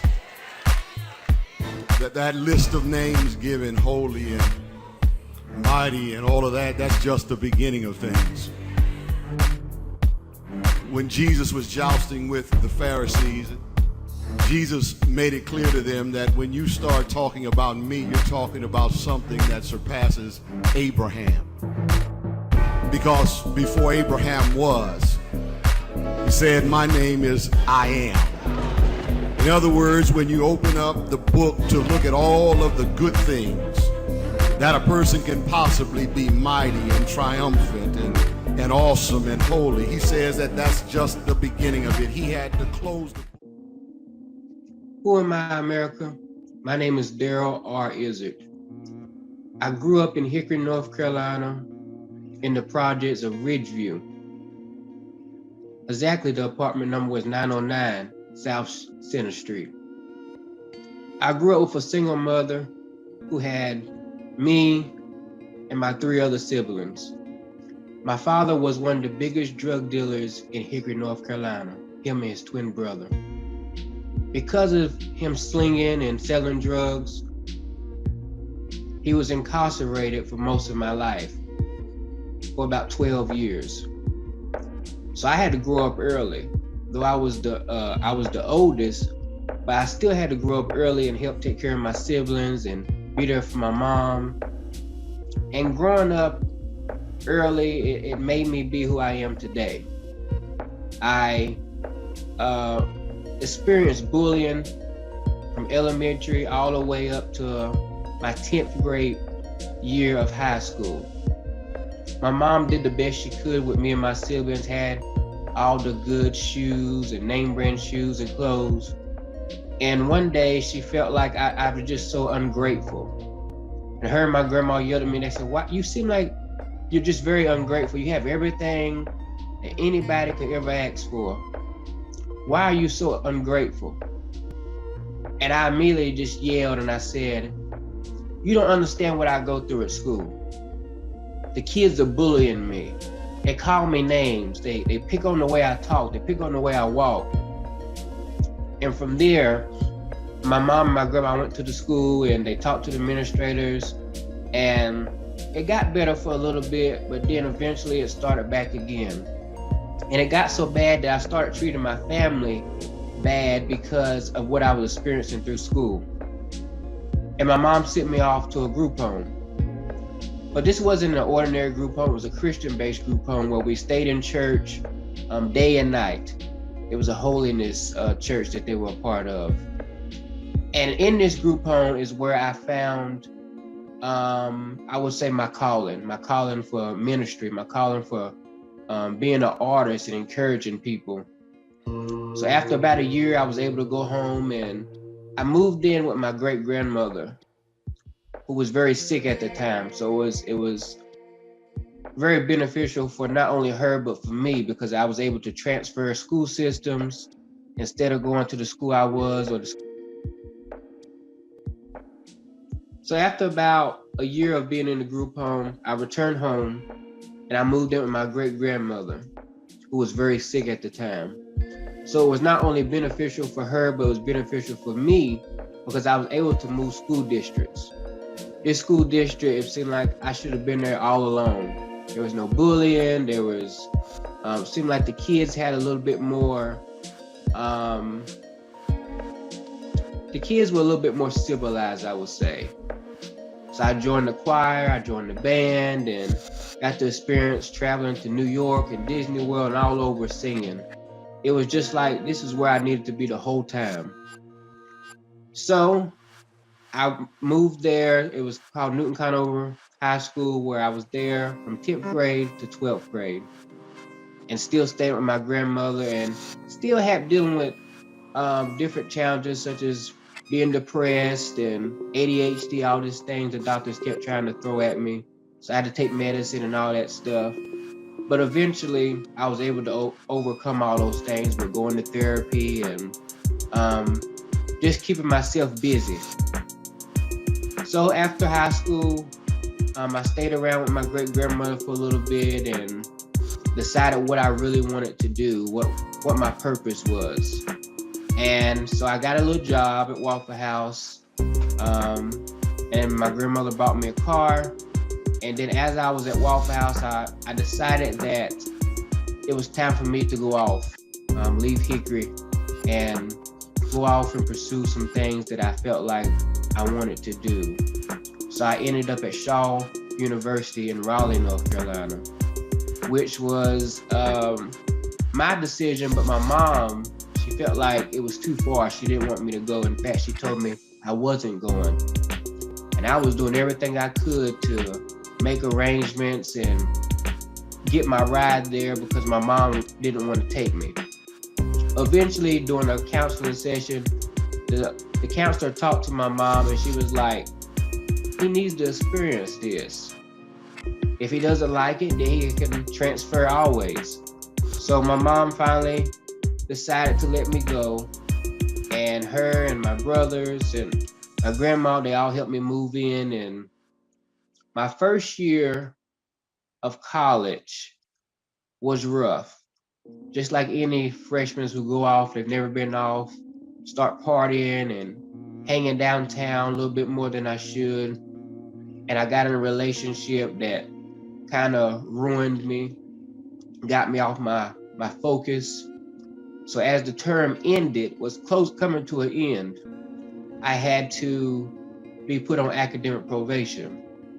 Well, I was on scholarship at Shaw University. So because I was put on academic probation, I lost my scholarship.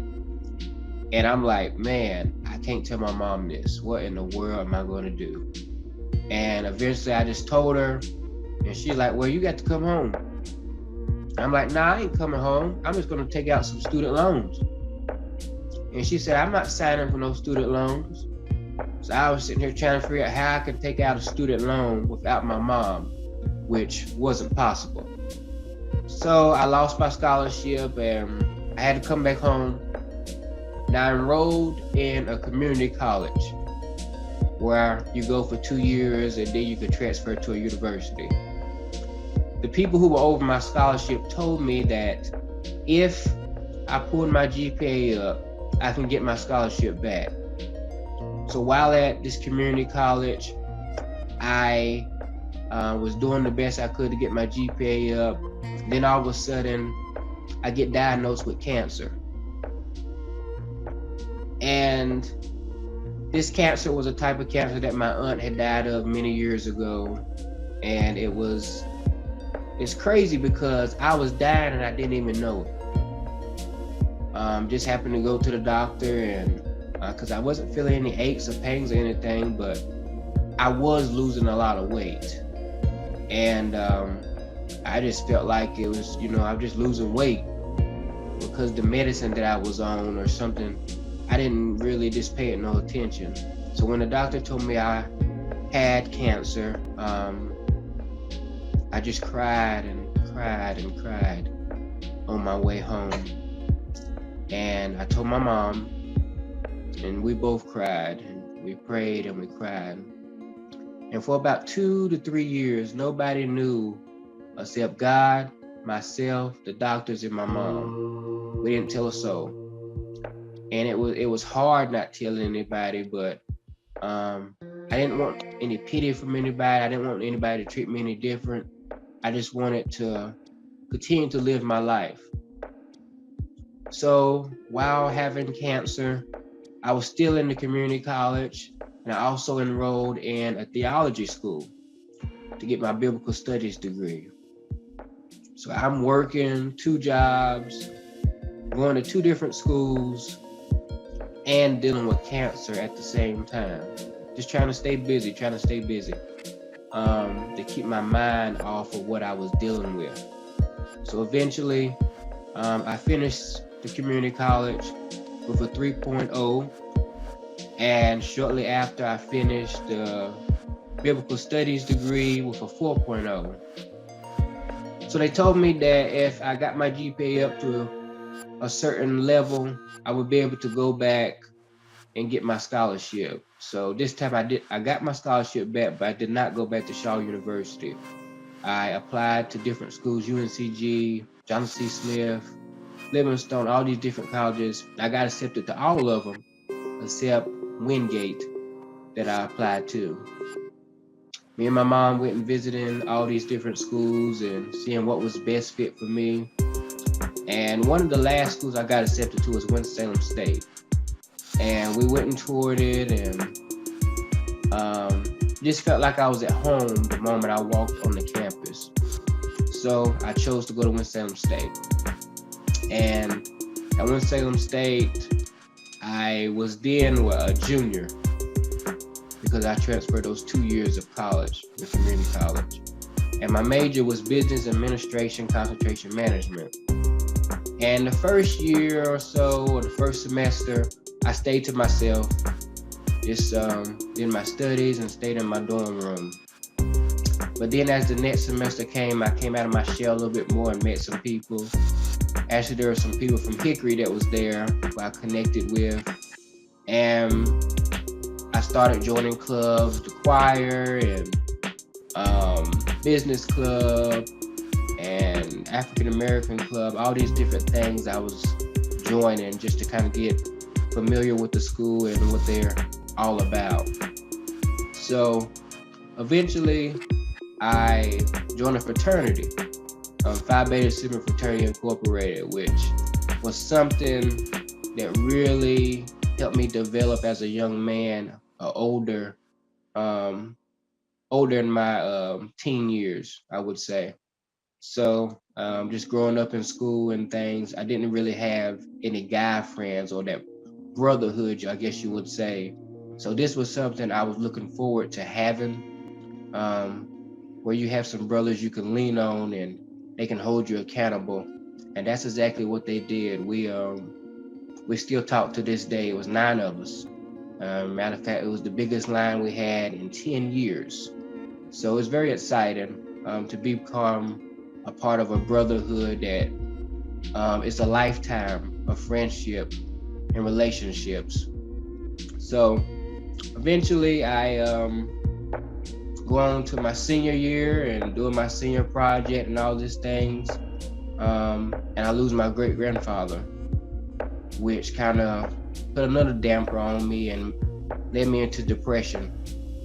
I didn't only lose him, but I lost a childhood Sunday school teacher from the church I was a part of. I lost my grandfather, who was very inspirational in my life.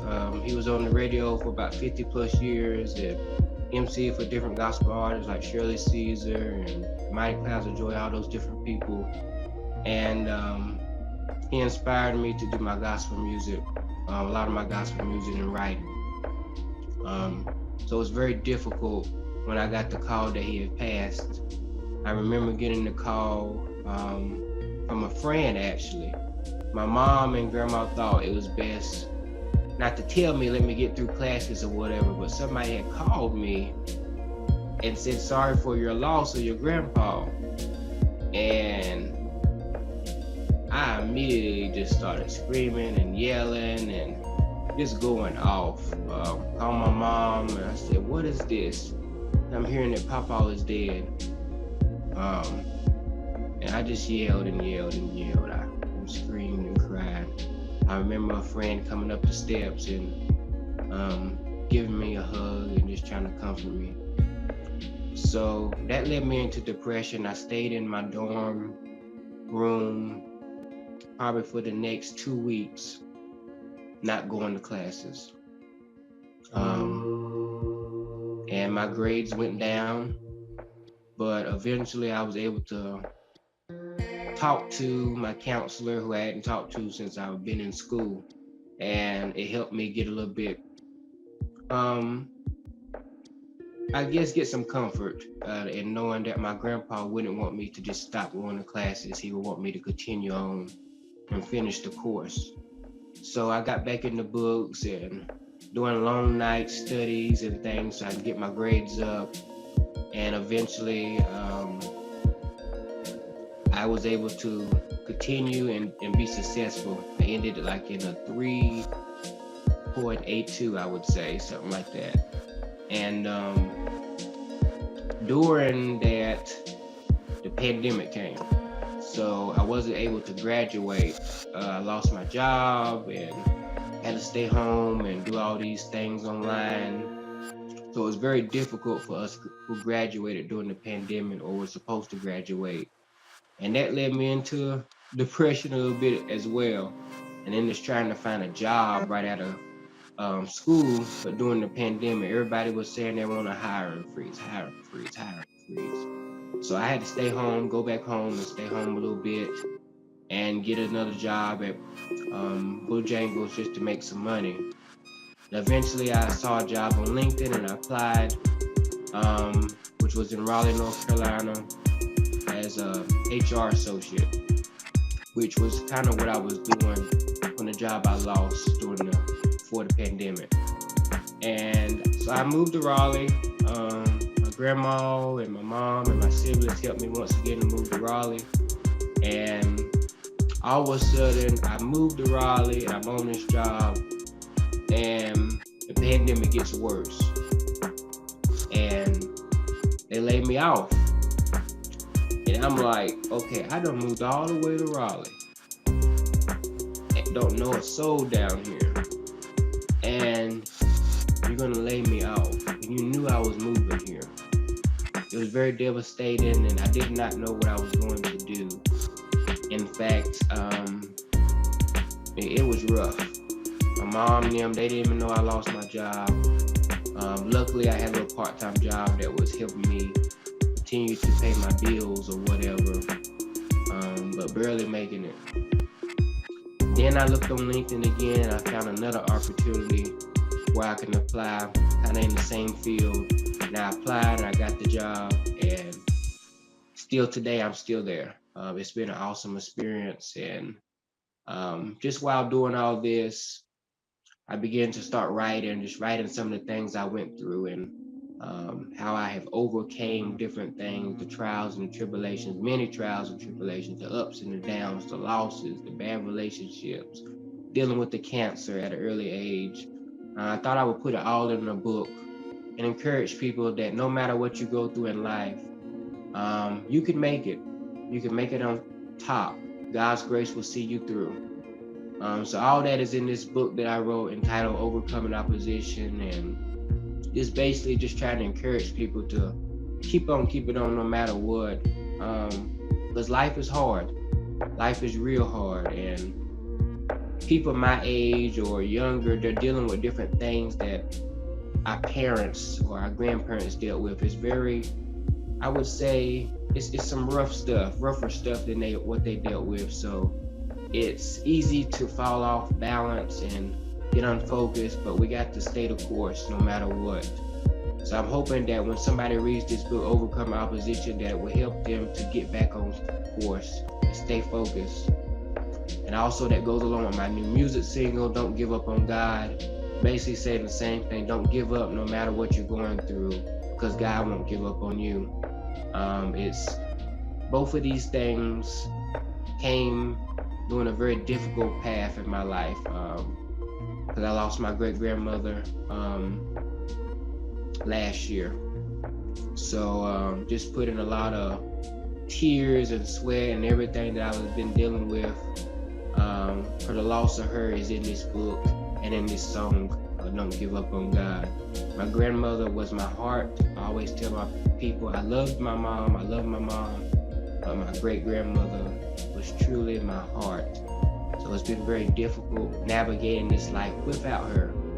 But because of God's grace and the abilities He gave me to write, I thank God for that, just being able to write and put my thoughts down on paper or in music, and it's been helping me get through. I still have my bad days, but the music and the writing has really helped me get through. Yeah. So who am I, America? I'm Daryl R. Izzard, a recording artist, an author, a minister, motivational speaker, and it hasn't been easy. I had to go through some things, but as I said in my trial sermon, you have to go through a process to get to where you're trying to go in life. And my process was difficult. I had to go through a lot of ups and downs, but in the end, I think it's worth it. Even all the losses and all the gains and all the bad relationships, even the cancer, it was all a part of my process. So I could get to my purpose, to my destiny. So I encourage you, no matter what you're going through, to go through your process.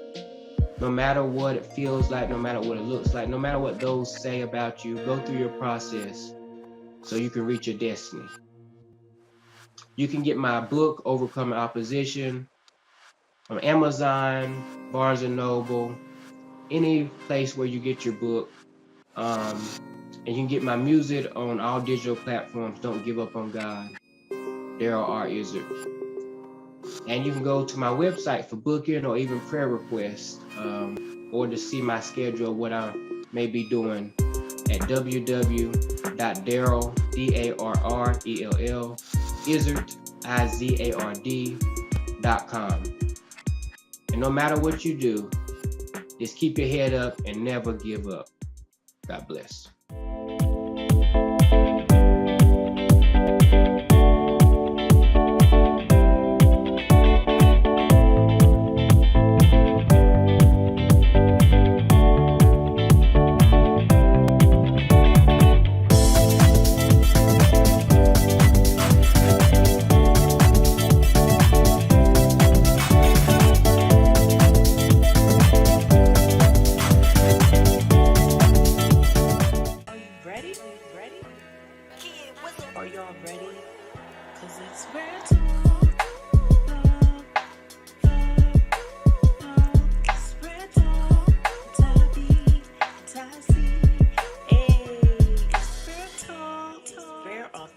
Real experiences. Welcome. We are here with another fabulous episode of It's Rare Talk. Hey, yes, y'all. Indeed. So we are here with co-host Ty B. And I'm Ty C. So I am excited. We are excited, cousin. I'm going to let you introduce our special guest on today. Yes, y'all. So thank you all that are on. Listen, I don't usually do this because my mind don't be on it, but I'm going to tell y'all tonight, y'all want to share this. You want to get your cousins, you want to get your brothers, sisters, get everybody on here tonight because we have such a special guest. we have been, I don't even want to use the word excited, but we have been looking forward to this episode. Like me and cousin were texting, like, this is going to be good. Like, we just knew that this episode was going to be so good. Like I said, we've been looking forward to it. We were talking earlier about this young man, even comments and people were sharing the post, that he was going to be sharing his story on tonight. I'm walking through the store with tears, and I mean, just so elated, just so joyous about this young man who I had the pleasure of working alongside a couple of years ago. And so, y'all, I like to introduce to some and present to others, none other than Mr. Andre Childs. Welcome. Welcome. We are excited. Cousin, thank you so much for the connection with Mr. Childs, and Mr. Childs, once again, we just want to thank you for being here. Cousin is exactly right. When I think about the topic that we're actually going to be talking about tonight, like there's a lot of different pandemics that's going on in the world today, but addiction has been a national problem for a long time. Yeah. COVID came in and COVID made its name great and as far as like the headlines on television and media and all of that.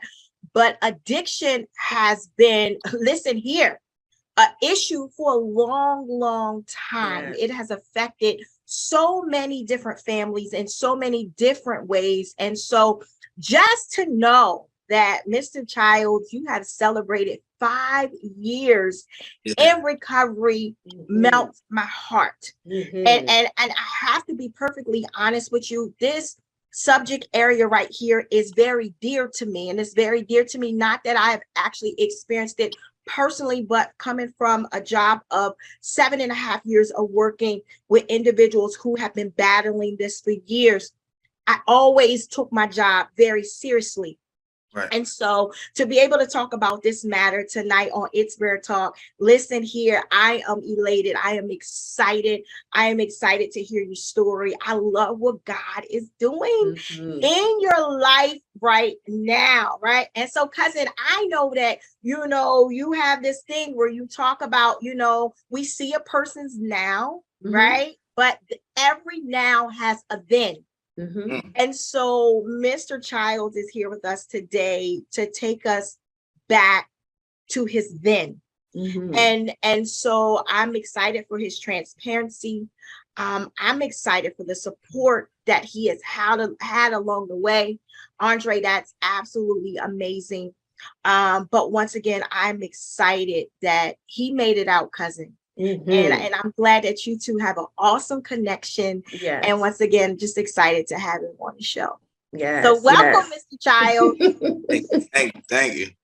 So we're going to ask that you would take us back to where if you want to do the childhood or teens. Tell us how you were as a kid, if you were quiet, rambunctious, whatever. Give us a little background. Yeah, as a child, I very athletic, played sports, basketball, football, ran track, and wasn't quiet. I definitely talked a lot. But like I was thinking about it, back from 8 to 14, I was like my life was very good, playing sports, getting good grades, going to school, just doing everything I was supposed to do. And I felt like when I got to, even through high school, 9th, 10th grade, 11th grade, I was real little. So like, I just kind of stayed to myself a lot. Yeah.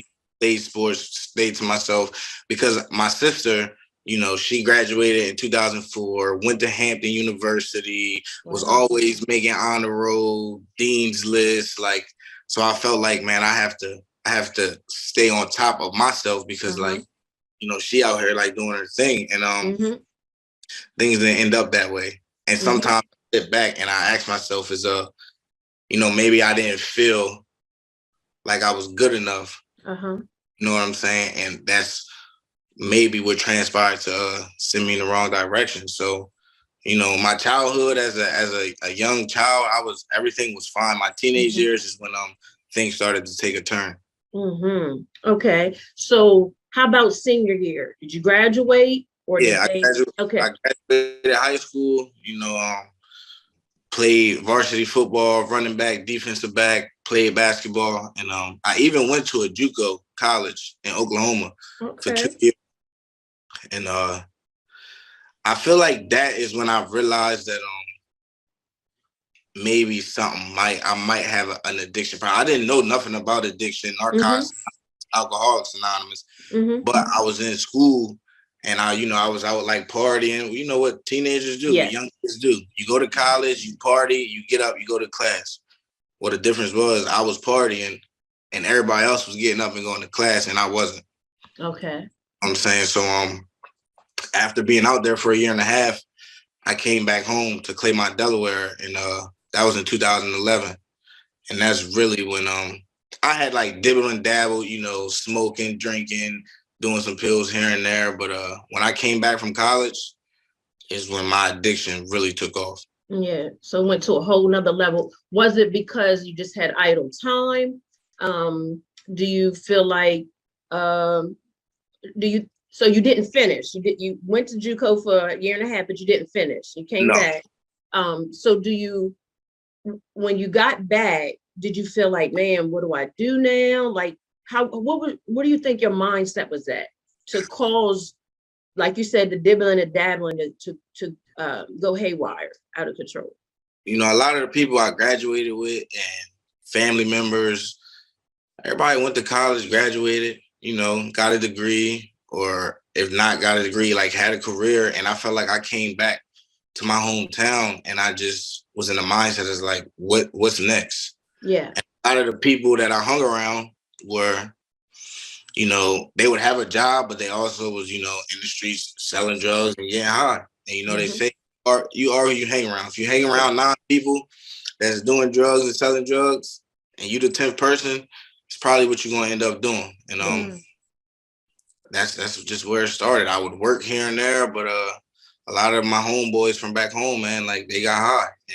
And I feel like me, I take things to the extreme. You know what I'm saying? Once I started, it was all she wrote. And like I said, when we get to like now, because once you get into a program, Narcotics Anonymous, you start to do like step work and like answer about yourself. Because back then I didn't know my reason of why I chose to pick up drugs. I also didn't know I was a drug addict. So if I knew now what I knew back then, I mean, I don't know if I would have, but I'm grateful that I went through what I went through because it made me who I am today. Absolutely. I love that. You just said a lot. Right there in what you just said. Like, you said, I didn't know I was an addict. Because a lot of times when we in the midst of something, it's a couple of things: denial, or not just wanting to associate ourselves with something that has such a strong, look to it, Right. But you said, I didn't realize I was an addict, So let me ask you a question. If you don't mind sharing, what was your gateway drug? What was that first drug that led? Because you said, listen, I take things to the extreme, right? And I've heard a lot of people saying that from working in this field, with other individuals. I've heard that, so what was that first drug that took you into that place of, my God? Yeah. All right. So the first drug I ever did, right? Marijuana, smoking weed, drinking. But I would do, Xanax or perks here and there. But the first time I did opiates, like I sniffed a bag of dope, it gave me a whole different feeling. And I feel like from the first time I touched that drug is when I said to myself, like, this can get dangerous very quick. But in my mind, right, I'm telling myself that like I'm not like these addicts that walk around here and can't work and don't have no money and don't care about how they dress. I was telling myself like, that's not me. So if I want to do this, I'll be able to do this and live a normal life. It didn't work out that way. Yeah. I was going to ask you exactly what we think so much alike, but on to the next question. So were you able to keep it from your family, or when did they find out? So for a while, I hid it from my family, but like my mom is, I'm a mama's boy. That's my dog, that's my rider, that's my like my best friend. And you know, I would come in the house some nights and she would see me and she would ask me like, what's wrong with you? You know, I'm just tired. And but my drug use progressed from sniffing dope to like using needles. Mm-hmm. I shared about this on my anniversary. One specific time, man, I had left some needles in my closet, and my mom, she knew something was going on with me. You know, she knows me. I walk in the house, eyes bloodshot, or my pupils all pinned. You know, she knows something's going on, and she looked through my closet and she found a pack of needles, and she said to me, "We got to figure something out." Because I'm, you know, my mom, she's like, "I'm not going to let you die in these streets from using drugs."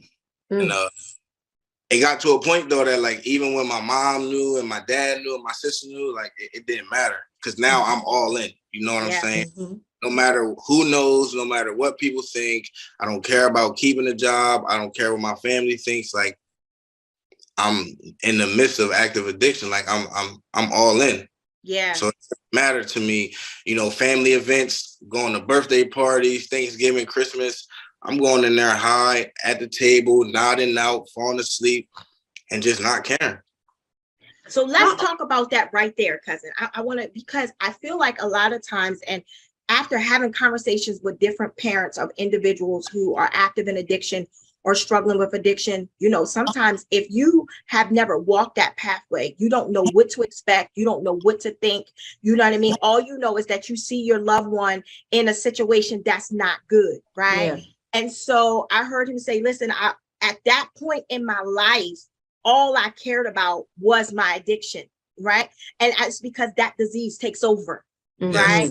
And so that person that they actually seen come into the, you know, the dinner table and things like that, it was taken over by a different force. Yeah. Yes. Right. And that thing, I heard what you say. You was like, in the beginning, when I, you know, took on the heavy stuff, the opiates or whatever, you know, I knew that it could become dangerous. I heard about it, you know what I'm saying? But in my mind, because right at that point, it hadn't taken over your mind. In your mind, I got control over this. Yeah. Right? That's what a lot of people actually believe, that they got control over it. You know what I mean? Not realizing that that thing right there, man, that's a demon all by itself. All by itself. Yeah, that thing, it's coming to take over everything. And it, before you know it, the individual is out of control. Yeah. With it, right? And so here you are, you're showing up. You still showing up, but you showing up with something riding your back. Right. Yeah. Wow. I was going to ask too, were you working? Were you still functioning like with a job, or was you just like getting your money in the street or whatever? I was working. I would have a job here and there, you know. I used to work with my uncle cleaning like Wawa floors, and then I worked at Bellevue State Park, worked there for about 4 months, got fired. Worked at Stanley's, a restaurant, worked there for about 7 months, got fired. I would have a job, but I could never keep a job because if I woke up one day and I didn't have no drugs, there was no way I was going to work. And if I did go to work, I would try to find a way to either leave work and go use, leave work and go find some money, steal some money and go use. It was just, I couldn't keep a job if I didn't have drugs. I couldn't do nothing in life. But like she was saying, it was really a demon that took over my body. Like, if I wake up today and I don't get no drugs in my body, I will not be a productive person. It had you like that. And so what's your age range during this time? I would say when I was deep in my addiction, 19 to 25. Wow. 19 to 25. Okay. Okay. And so during that time, did you ever seek out, like, try to get any help? That, you know, I know your mom was on you and your family, but did you ever go into a facility at that time? Did you ever try, you know, because sometimes somebody would try something for 30 days and that didn't happen. So did you try anything? I went to a treatment in Pennsylvania in 2014. I went 2 different times. The first time I went, I completed. I stayed there for 18 days. But at this point, I really was just going because I was trying to make my mom happy. You know what I'm saying? And I knew in my mind that, like, I was on like a little vacation. The day I left that rehab, I used. And my mom is one of them type of ladies where, like, okay, I'm a grown man. She telling me when I can and can't leave the house. And in my mind, I'm like, I'm not. You know, when it comes to getting what I want, I'm going to do what I want. And she would try to keep tabs on me and try to get me jobs to work with people she was close to. But at the end of the day, the only way I was going to stop using is when I was ready. So I went to that treatment for 18 days, completed and used. I went back to that same treatment in 2015, and I was there for 3 days, and I left. And I got high as soon as I got in the car with the person that picked me up. Before we get deep into the interview, I need to shout out your mother. Yes, Mom. Right? I've never met your mom in person, never had a conversation with your mom, but I need to shout her out, right? And is your mom Miss Wanda? Yes. The reason why I want to say that is because like I told you prior, I was reading the comments on our Facebook page, and I can tell that your mom loves you. 100%. I can tell that your mom is one of your biggest cheerleaders, and from a mom to a mom, I get it. Yeah. Right? All she wanted to do was protect her seed. That's it. Right? And she was riding with you. I want to tell you something. Consider yourself blessed, because I've seen a lot of individuals whose support system fell off because they couldn't handle the fact that their child was in active addiction. And so for your mom to continue to ride that thing out with you to the point to where you are now, listen, Miss Wanda, shout out to you. Shout out to you. And so I just wanted to stop and say that and give her flowers. Wow, she's here. I'll add to that, because working with Andre, I know he loves his mom. He loves his mom. He's very family oriented. Yeah. And so I just wanted to highlight that we know Mom did her part, you know. Yeah. We know this was not her fault or her doing. This was choices that you made, you know. Absolutely. When you strong-willed and you have this mindset, I'm gonna do what I want to do.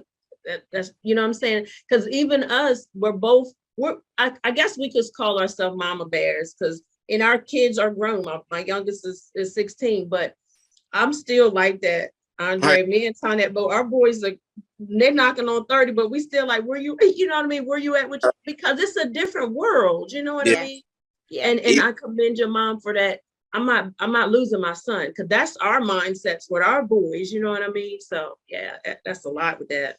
Yes. A lot with that. But I like what he said, cousin, not to cut you off. No, he said, first of all, he respected his mom enough to try to go, for the simple fact because he knew that would please her. Yeah. But to all of our viewers and individuals who are active in addiction right now, because cousin, you know, we here to throw a line of hope. Oh yeah. Right, Andre, that you are part of the line of hope for individuals who still are part of your then. See, you've crossed over, but it's still some individuals that's still fighting in that place that we're talking about where you used to be. And so what you are doing now is you are physical hope for people to show that I've been there, done that, understand it all, right? But I also know that there is a way out, right? And so, cousin, I like when he said, I went there, you know, because I knew it would make my mom happy, but I didn't go there because I wanted to go. That's right. Right. That's right. So we know that makes a difference in the treatment. That makes a difference in the recovery process. If that's not from your heart, right? If that's not something that you want to do personally, listen here, it doesn't give you that result that you're looking for. Not at all. Not at all. So we want to move forward. We want you to get us to your lowest, like that. I couldn't believe I got here. What was your lowest? I would say I went to Warwick in 2015. So in 2015 was when I'm talking about walking around. I haven't had a haircut for like 7 or 8 months. Track marks all on my arms, on my leg. I'm probably weighing in at like 105 pounds. And at a point in my life where like I didn't want to work, I'm 24, ready to turn 25. And like I'm calling my mom at nighttime, asking her, can she stop at McDonald's and get me a double cheeseburger from McDonald's? Like I'm a grown man with no money in my pocket, not eating, you know, not caring what I look like. If I wanted to go get a haircut, I have to call my dad. and try to get some money. I was hopeless. Like, I'm talking about down bad, man. And at that time and point, like I didn't really have no hope. Like, if I'm being honest, it was times when like I would stick a needle in my arm and like I would hope, maybe maybe this will be it, because I'm tired of suffering and I don't know how to get clean. I went to treatment, that didn't work, and I was okay at 24 years old that like, man, I'll probably die before I'm 25 as a drug addict, and I'm all right with that. But in all reality, I really wasn't okay with that. I was just so far gone in active addiction that I just didn't want to live no more. Jesus. Jesus. The battle became that severe. Yeah. And I believe what you are saying, you gotta excuse me, because man, this topic makes me emotional, because I want to see people win. I want to see people free, and I want to see people healed. And I believe what you just said is what a lot of people feel on the inside. Yeah. You're speaking, you're able to verbalize now what so many people really want to say. Yes. Right? But you said, I'm saying this, but this is not, there's another part of me saying that I do want to live, but I can't kick this thing. Yeah. I think it's too heavy. This thing has overtaken me. This thing has taken me to my lowest point of just not caring. Yeah. Right? And so here we are. That is a very low point. Yeah. Yeah. And cousin called me before the show started. And she said to me, I'm gonna wear a shirt that speaks something inspirational, because when I think of this young man, that's what I think about. And I said to her, there's a call on his life.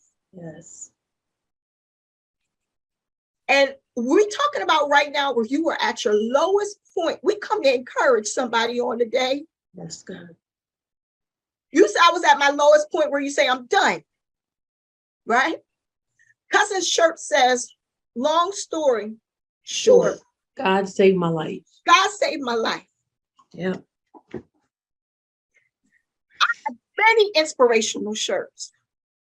But when I was thinking about what shirt I was going to wear on the show, when I was thinking about the show all day long, if I could show you the dialogue between me and my cousin texting about this show, all I could think about was this word right here for your life. Purpose. Yes. Purpose. Yes. Your life is purposed. Yes. That's what your mind was saying, but God had another plan for your life. And so here we are at this point right here, and you're saying, I don't want to. What was the turning point? Where did the shift come in at? I was sitting in my kitchen with my mom and my sister on Easter 2015. And we had Easter dinner, just me, my mom, my sister, and my nephew. And I remember, man, my sister sitting at the table, like, she's also one, my mom, my whole family supports me but this particular moment, it was me, my mom, and my sister sitting in my mom's kitchen. And I just remember, like, my sister just crying and asking me, like, why can't you stop? She's like, I don't understand. Why do you have to live like this? Like, why can't you do something different? You've been to treatment. It hasn't worked. We try to come up with these ideas, like nothing's working. Like, I don't want to lose you. I don't want you to die in the streets, but like, why can't you stop? And at that point, I didn't think she really understood how deep this active addiction was for me. But I just remember seeing my mom and my sister's face, man, in 2015. And I said to myself, I gotta give myself a chance.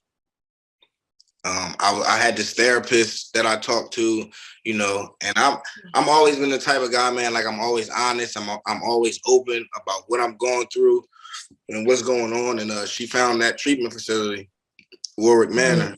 I can honestly say even when I went there, right? When I left there, I didn't stay clean right away, but I didn't go back home. You know, I went to that treatment facility.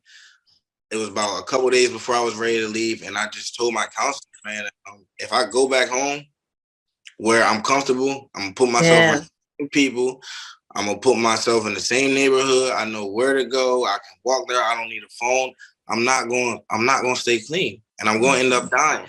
And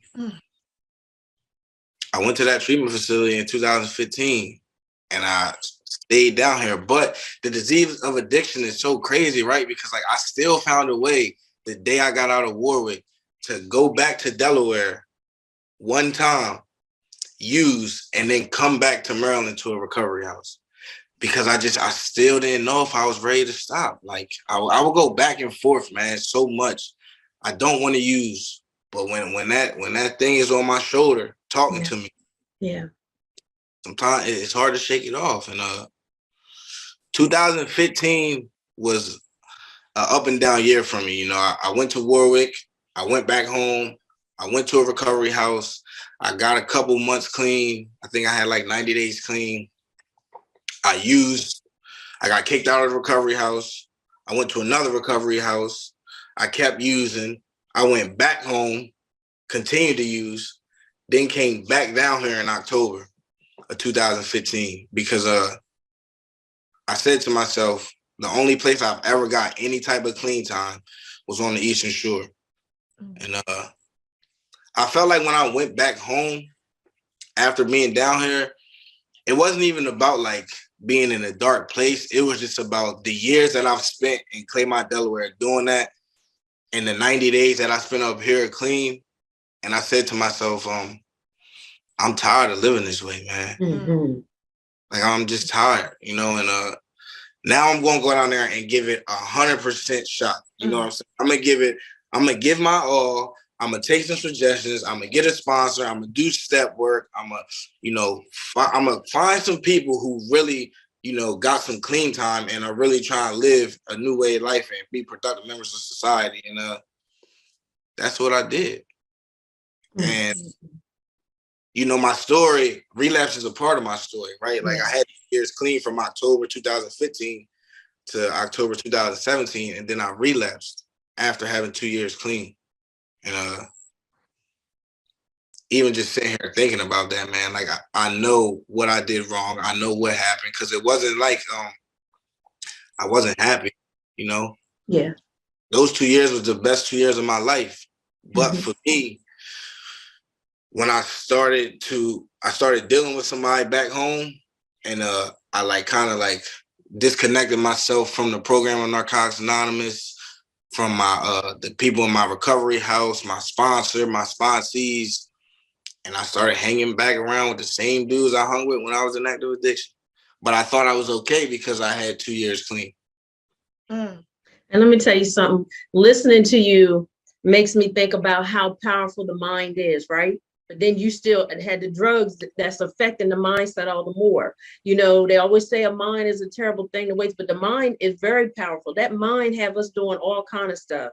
But I commend you sharing that part, because a lot of times, you know, we can miss detail, and you just shared some detail right there. And like cousin said, we just appreciate your transparency so much, and we definitely believe that you're helping some people. I want to share something with you that I realized about the word recovery, because we hear it, but a lot of times people just think what people have their own, you know, definition of what recovery is. But this is what I found out about recovery. It's about the get back. That's in Latin. That's what it is. It's get back. It's getting back, and getting back what we lost. Now, my struggles weren't your struggles. I don't have your story, but I definitely had some things that I had to recover from. So I had to get myself back together, my mind, you know, healing, all that stuff. Everybody has a different journey, and this one just happened to be yours. But I think about how, you know, you persevered, you know, even when you didn't know what that was going to look like, you know, and you could have just quit and gave in. But, and as cousin said earlier, God had a plan. Even when you thought that needle, one of them last needles was going to be it, God said not so. See, when he has a plan, it doesn't even matter what the enemy does. It won't work. It'll form, it might even manifest, but it doesn't mean it's when God has when you're sealed, like when you're chosen for such a time as this, the enemy he can only do so much. But just the fact that you kept persevering, and guess what? God knew all along that heart. He knew your mind was doing its own thing, but he knew deep down you really didn't want to die. Like you thought you did, but inside you really didn't want to go out like that. Nah, you didn't want to go out like that. And so I'm just so grateful to God that I was able to, work alongside you. So we're gonna move into, But hold on 1 second, because I just want to share one. I listened because words mattered. Yes. I listened to him say, I went to rehab because of my mom. Mm-hmm. And then I got to a low place. And then I heard my mom and my sister. I heard. Then I heard him say he had to talk with himself. Yes. Mm-hmm. I'm tired of this. Yes. Mm-hmm. For all those that are watching and viewing and want out, you got to have a conversation with yourself and mean it. I heard him say, I want out. Mm-hmm. And then he started to seek out places of his. See, once you have that mindset, once he was ready to shift, mm-hmm. Didn't say the opposition wasn't going to come. Right. But he was ready to shift. And then I heard him say he went and then he realized he couldn't go back. To the same. Mm-hmm. He was able to identify some triggers, yes. some red flags. I yes. can't go back home. Mm-hmm. If that place is not safe for me. It's true that you really do have to change people. You do, places and things. Yep. It's necessary for survival. Very. Right? He wasn't strong enough to go back to those places yet. And now he's starting to admit some things to himself. Mm-hmm. Now he's realizing he's now talking to the man who he sees in the mirror. Yeah. Right? And now we're starting to see results. Yes. Did he fall? Yeah, he fell. Mm-hmm. But he was able to say, okay, wait, I see why that happened. Uh-huh. No longer making excuses. That's right. All right. But so he was trying to find solutions then. That's basically, it was the like mindset had mm-hmm. shifted. That's right. You got to shift the mindset. It's important to shift the mindset. Yep. Right? Until you shift your mindset, it don't matter what nobody say. Mm-hmm. That's it. Yeah. And also another thing is the shifting of the mindset allowed room for God to move. Yeah. See, I believe there's a lot of people that addiction, and Andre, you can comment on it. There's a lot of people that addiction has took out of here. Oh, yes. Yeah. A lot of individuals have died, unfortunately, from overdose. Mm-hmm. It's happened. It's true. I believe God had a plan for all of their lives. That's right. Come on now. There's a plan for everybody's life. But listen, he can't work where we don't give him room to work. Mm-hmm. When you shifted your mindset, because what you don't understand is, listen here, there was a word that was spoken over your life. Yes. And I'm assuming from reading a message, right? Your mom commented and said, I'm so proud of you, son. And then there was a pastor who commented last night. I'm reading these text messages and I'm telling you right now, Andre, my spirit was jumping. Yes. There was a pastor who then commented and said that she was proud of you. I don't know this pastor. She said that she was proud of you. And she said that the Lord is going to do great things in your life. And she told your mother that she was proud of you and she hasn't seen nothing yet. Mm-hmm. Your mom came back and spoke the words that you spoke over his life. Yes. I need you to hear what I'm saying. This is why I know you have purpose. This is why I know God saved your life. There was some words that were spoken over your life. Your mother said the words that were spoken over your life helped her during the most difficult times of your life. Mm-hmm. There was a word, right? Mm-hmm. And so what happened is when your mind shifted, now you have given God room to work. Yes. Right. And every word that has been prophesied over your life, as long as you give God room to work, I want you to hear what I'm saying, young man, because I believe the world ain't seen nothing yet. Mm-mm. Everything that you went through, it was for your good. And that's what you're going to help somebody else. Mm-hmm. But everything that has been spoken over your life, as long as you give God room to work, He can You work. ain't seen nothing yet. You Yes. have not seen nothing. I want you to hear what I'm saying. You have not seen nothing yet. Yeah. This is the beginning of great works for you. Yeah. And everybody does have a yet, but the yet is based on your yes to God. Your yes, because he doesn't force anything. Right. You know, and as cousin said, your ministry may not be behind no pulpit, but you definitely got a street ministry and on the court. That's because you sharing your testimonies, helping other people. You know what I mean? You saving folk when you open your mouth. That's why you can't be quiet. Right. You can't be quiet. So when I called you, when we were talking about our shows and our topics, so we're strategic. We don't believe in just doing anything just to be doing it. We that's not where we're at. Everything that we do has to be purposeful. So when we were talking about one of the topics was recovery, and we were like, who do we, you know, and God instantly put you on my mind. And so cousin asked me like how many years you have been clean, and I told her, and she was like, are you sure? I said, all I gotta do is ask. I'm gonna ask. And so when you responded back and you called me, you was like, with no hesitation, yes, I'm ready. I'm gonna do this. And let me tell you something. Because you did this, this is another leap. You're overcoming all the more. Every time you share it, you are overcoming. And I love when you were talking about the steps in the step program. So that's what every day is. It's step, one step at a time. It's not about getting to the end right away. It's step by step. And you definitely have a calling. You definitely matter. And I just think about your now, because working with you, and I didn't grow up around you, I only knew what you shared with me, but working with you, I seen, you know, how you were so family oriented. You would bring your nephew on the trips and stuff like that. And, you know, just being hands-on with the kids, very manneral, you know, you have your mannerism. Like, so I know mom put in that work. You know, you were a gentleman. And I wanted to publicly say that you were a gentleman. We worked in close proximity. You were a gentleman the whole time. And the only thing I would want you to change, you can drop the miss and call me sis, okay? Because she's like, oh, don't make me feel so. just call me sis, okay? Okay. Yeah. But I got you. I've been able to experience your now with you, working with those you trying to save them, telling them your story.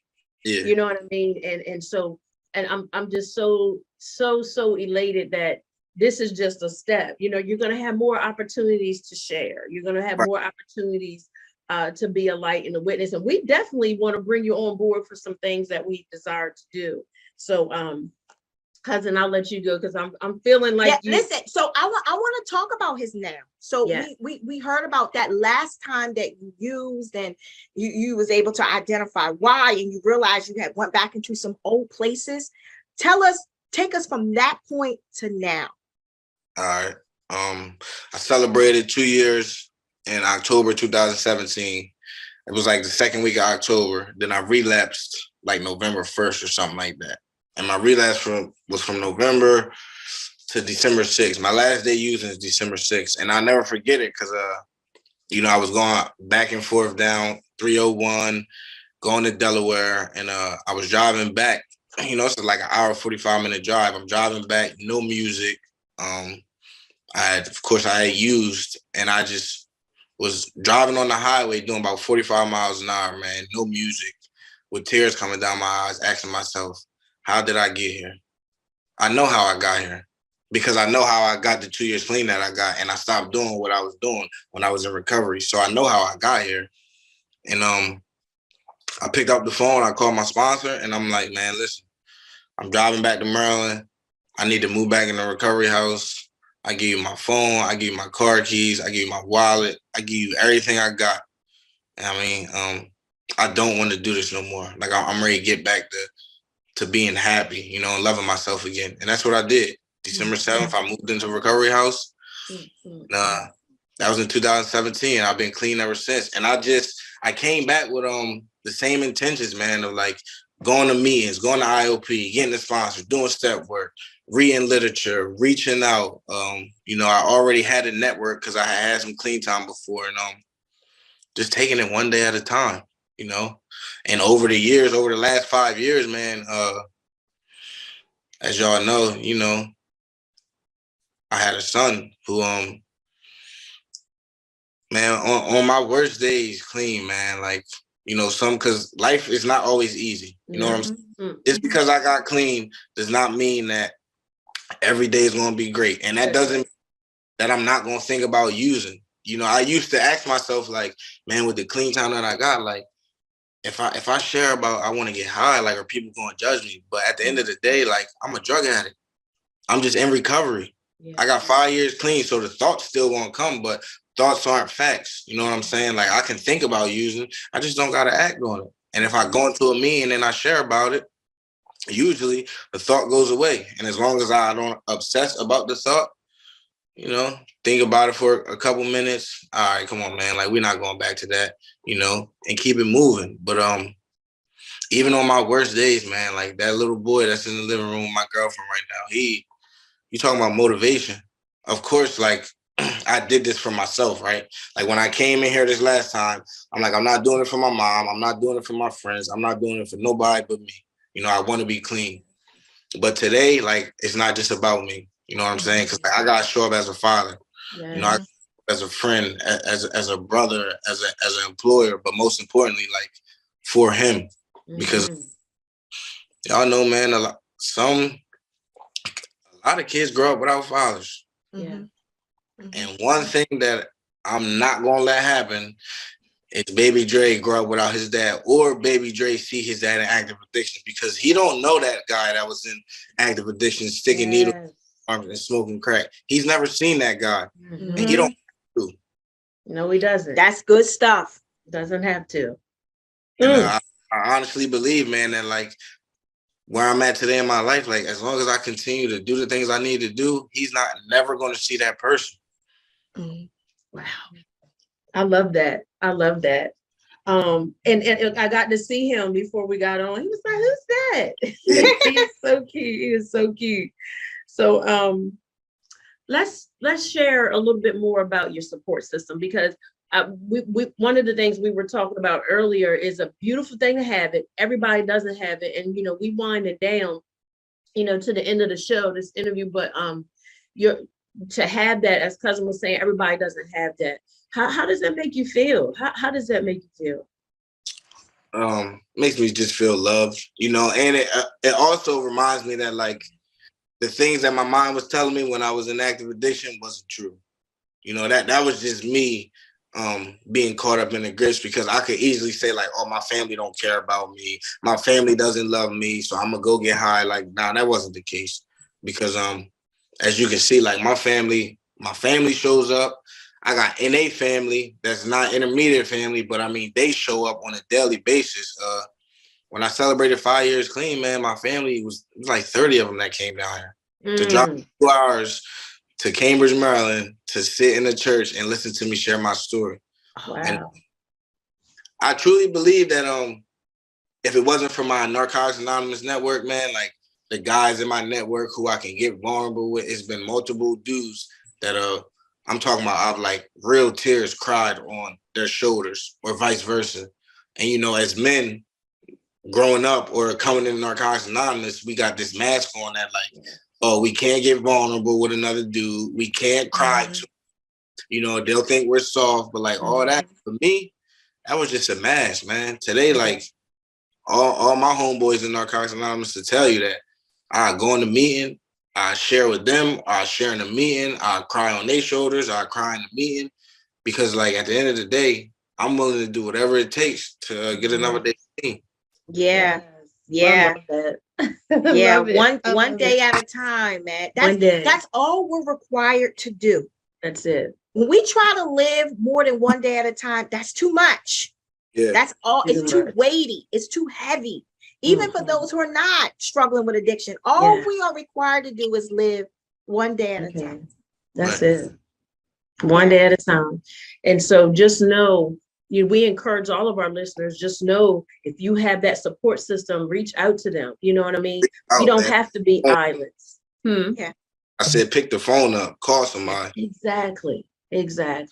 You know, a lot of times people suffer in silence by choice, or pride gets in the way. And I'm glad that you even shared about, you know, men can cry, because when you don't shed tears, that keeps you prideful. But God is closest to those that are of a contrite spirit, a broken heart. That's when God, because that's saying, okay, I can get in. It's like breaking up that fallow ground of the heart. God can really get in. And that's all he wants. That's what he wants for all of us, just to be able to come in and love on us and show us that we have purpose. He has need of us.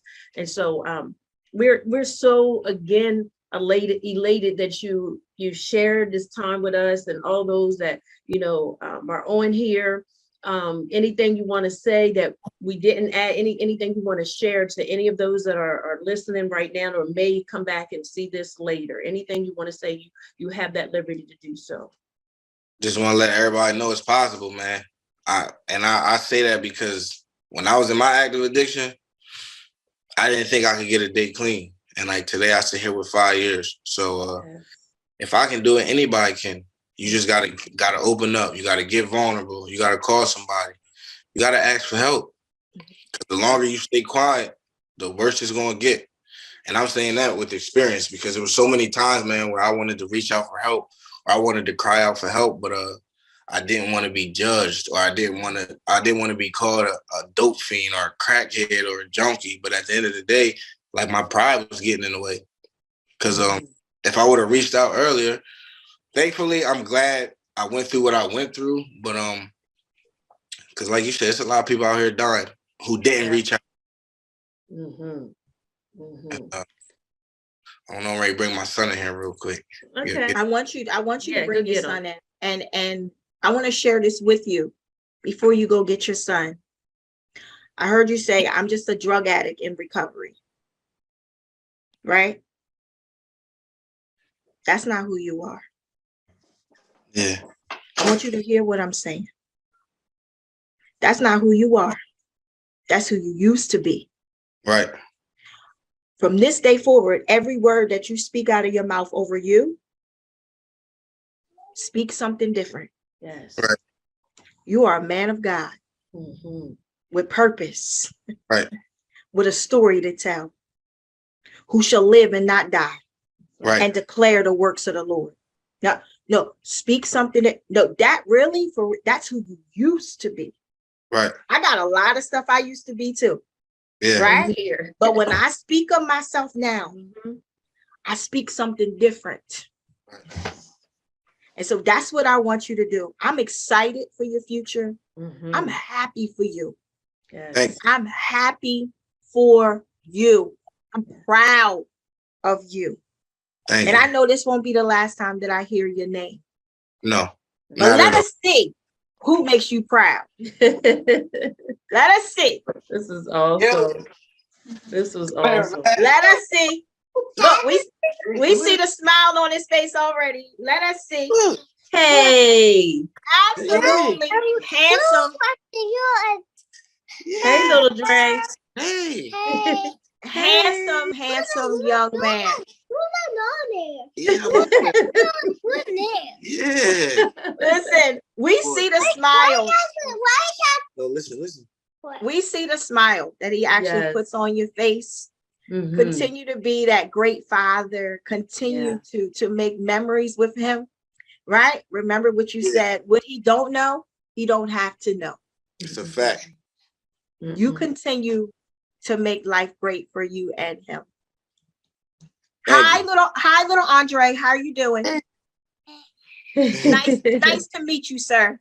Nice to meet you. It's here. He be talking. Here. Hmm? Why got that in here? The light. Why you got that in here? That's Don't you love that curiosity? Yes, I love it. that's a blessing. Go So ahead. I'm just gonna say, so again, Andre, we appreciate you. We want you to stay motivated, stay encouraged. Remember, it's a one day at a time. And when you said something to the viewers about reaching out, anybody that's struggling, because when we hungry, a closed mouth don't get fed. So when we hungry, we're gonna open up our mouth and say something. So if we want something different, we do need to open up our mouths and just ask for help. Let's get that pride out of the way. So again, thank you. We appreciate you. We want you to enjoy this holiday time. Love on your family. Tell your mom we said hello, because next year, Lord willing, when we host our live recording, we want you in the place. We want you to bring your family. We're gonna have some things for you, so we will give you details. But reach out if you ever need us. Appreciate you so much. Absolutely. Until next time, y'all, it's Rare Talk. Hit us up at itsraretalk@gmail.com. You know, follow us, share. Y'all share this. This was so good. This was so good. Until next time. I truly appreciate y'all. Absolutely. Listen here. Keep doing it, man. I got you. Keep doing it. Keep doing that. Proud of you. Until next time, it's Rare Talk, y'all, where everything is rare, authentic, real experiences. We are so grateful for the interview with Andre Childs. Until next time. That's what it is, y'all. Be blessed. All right. Ready? Are y'all ready? Because it's Rare Talk. It's Rare Talk. Rare Talk. Rare, authentic, real experiences. That's what it is.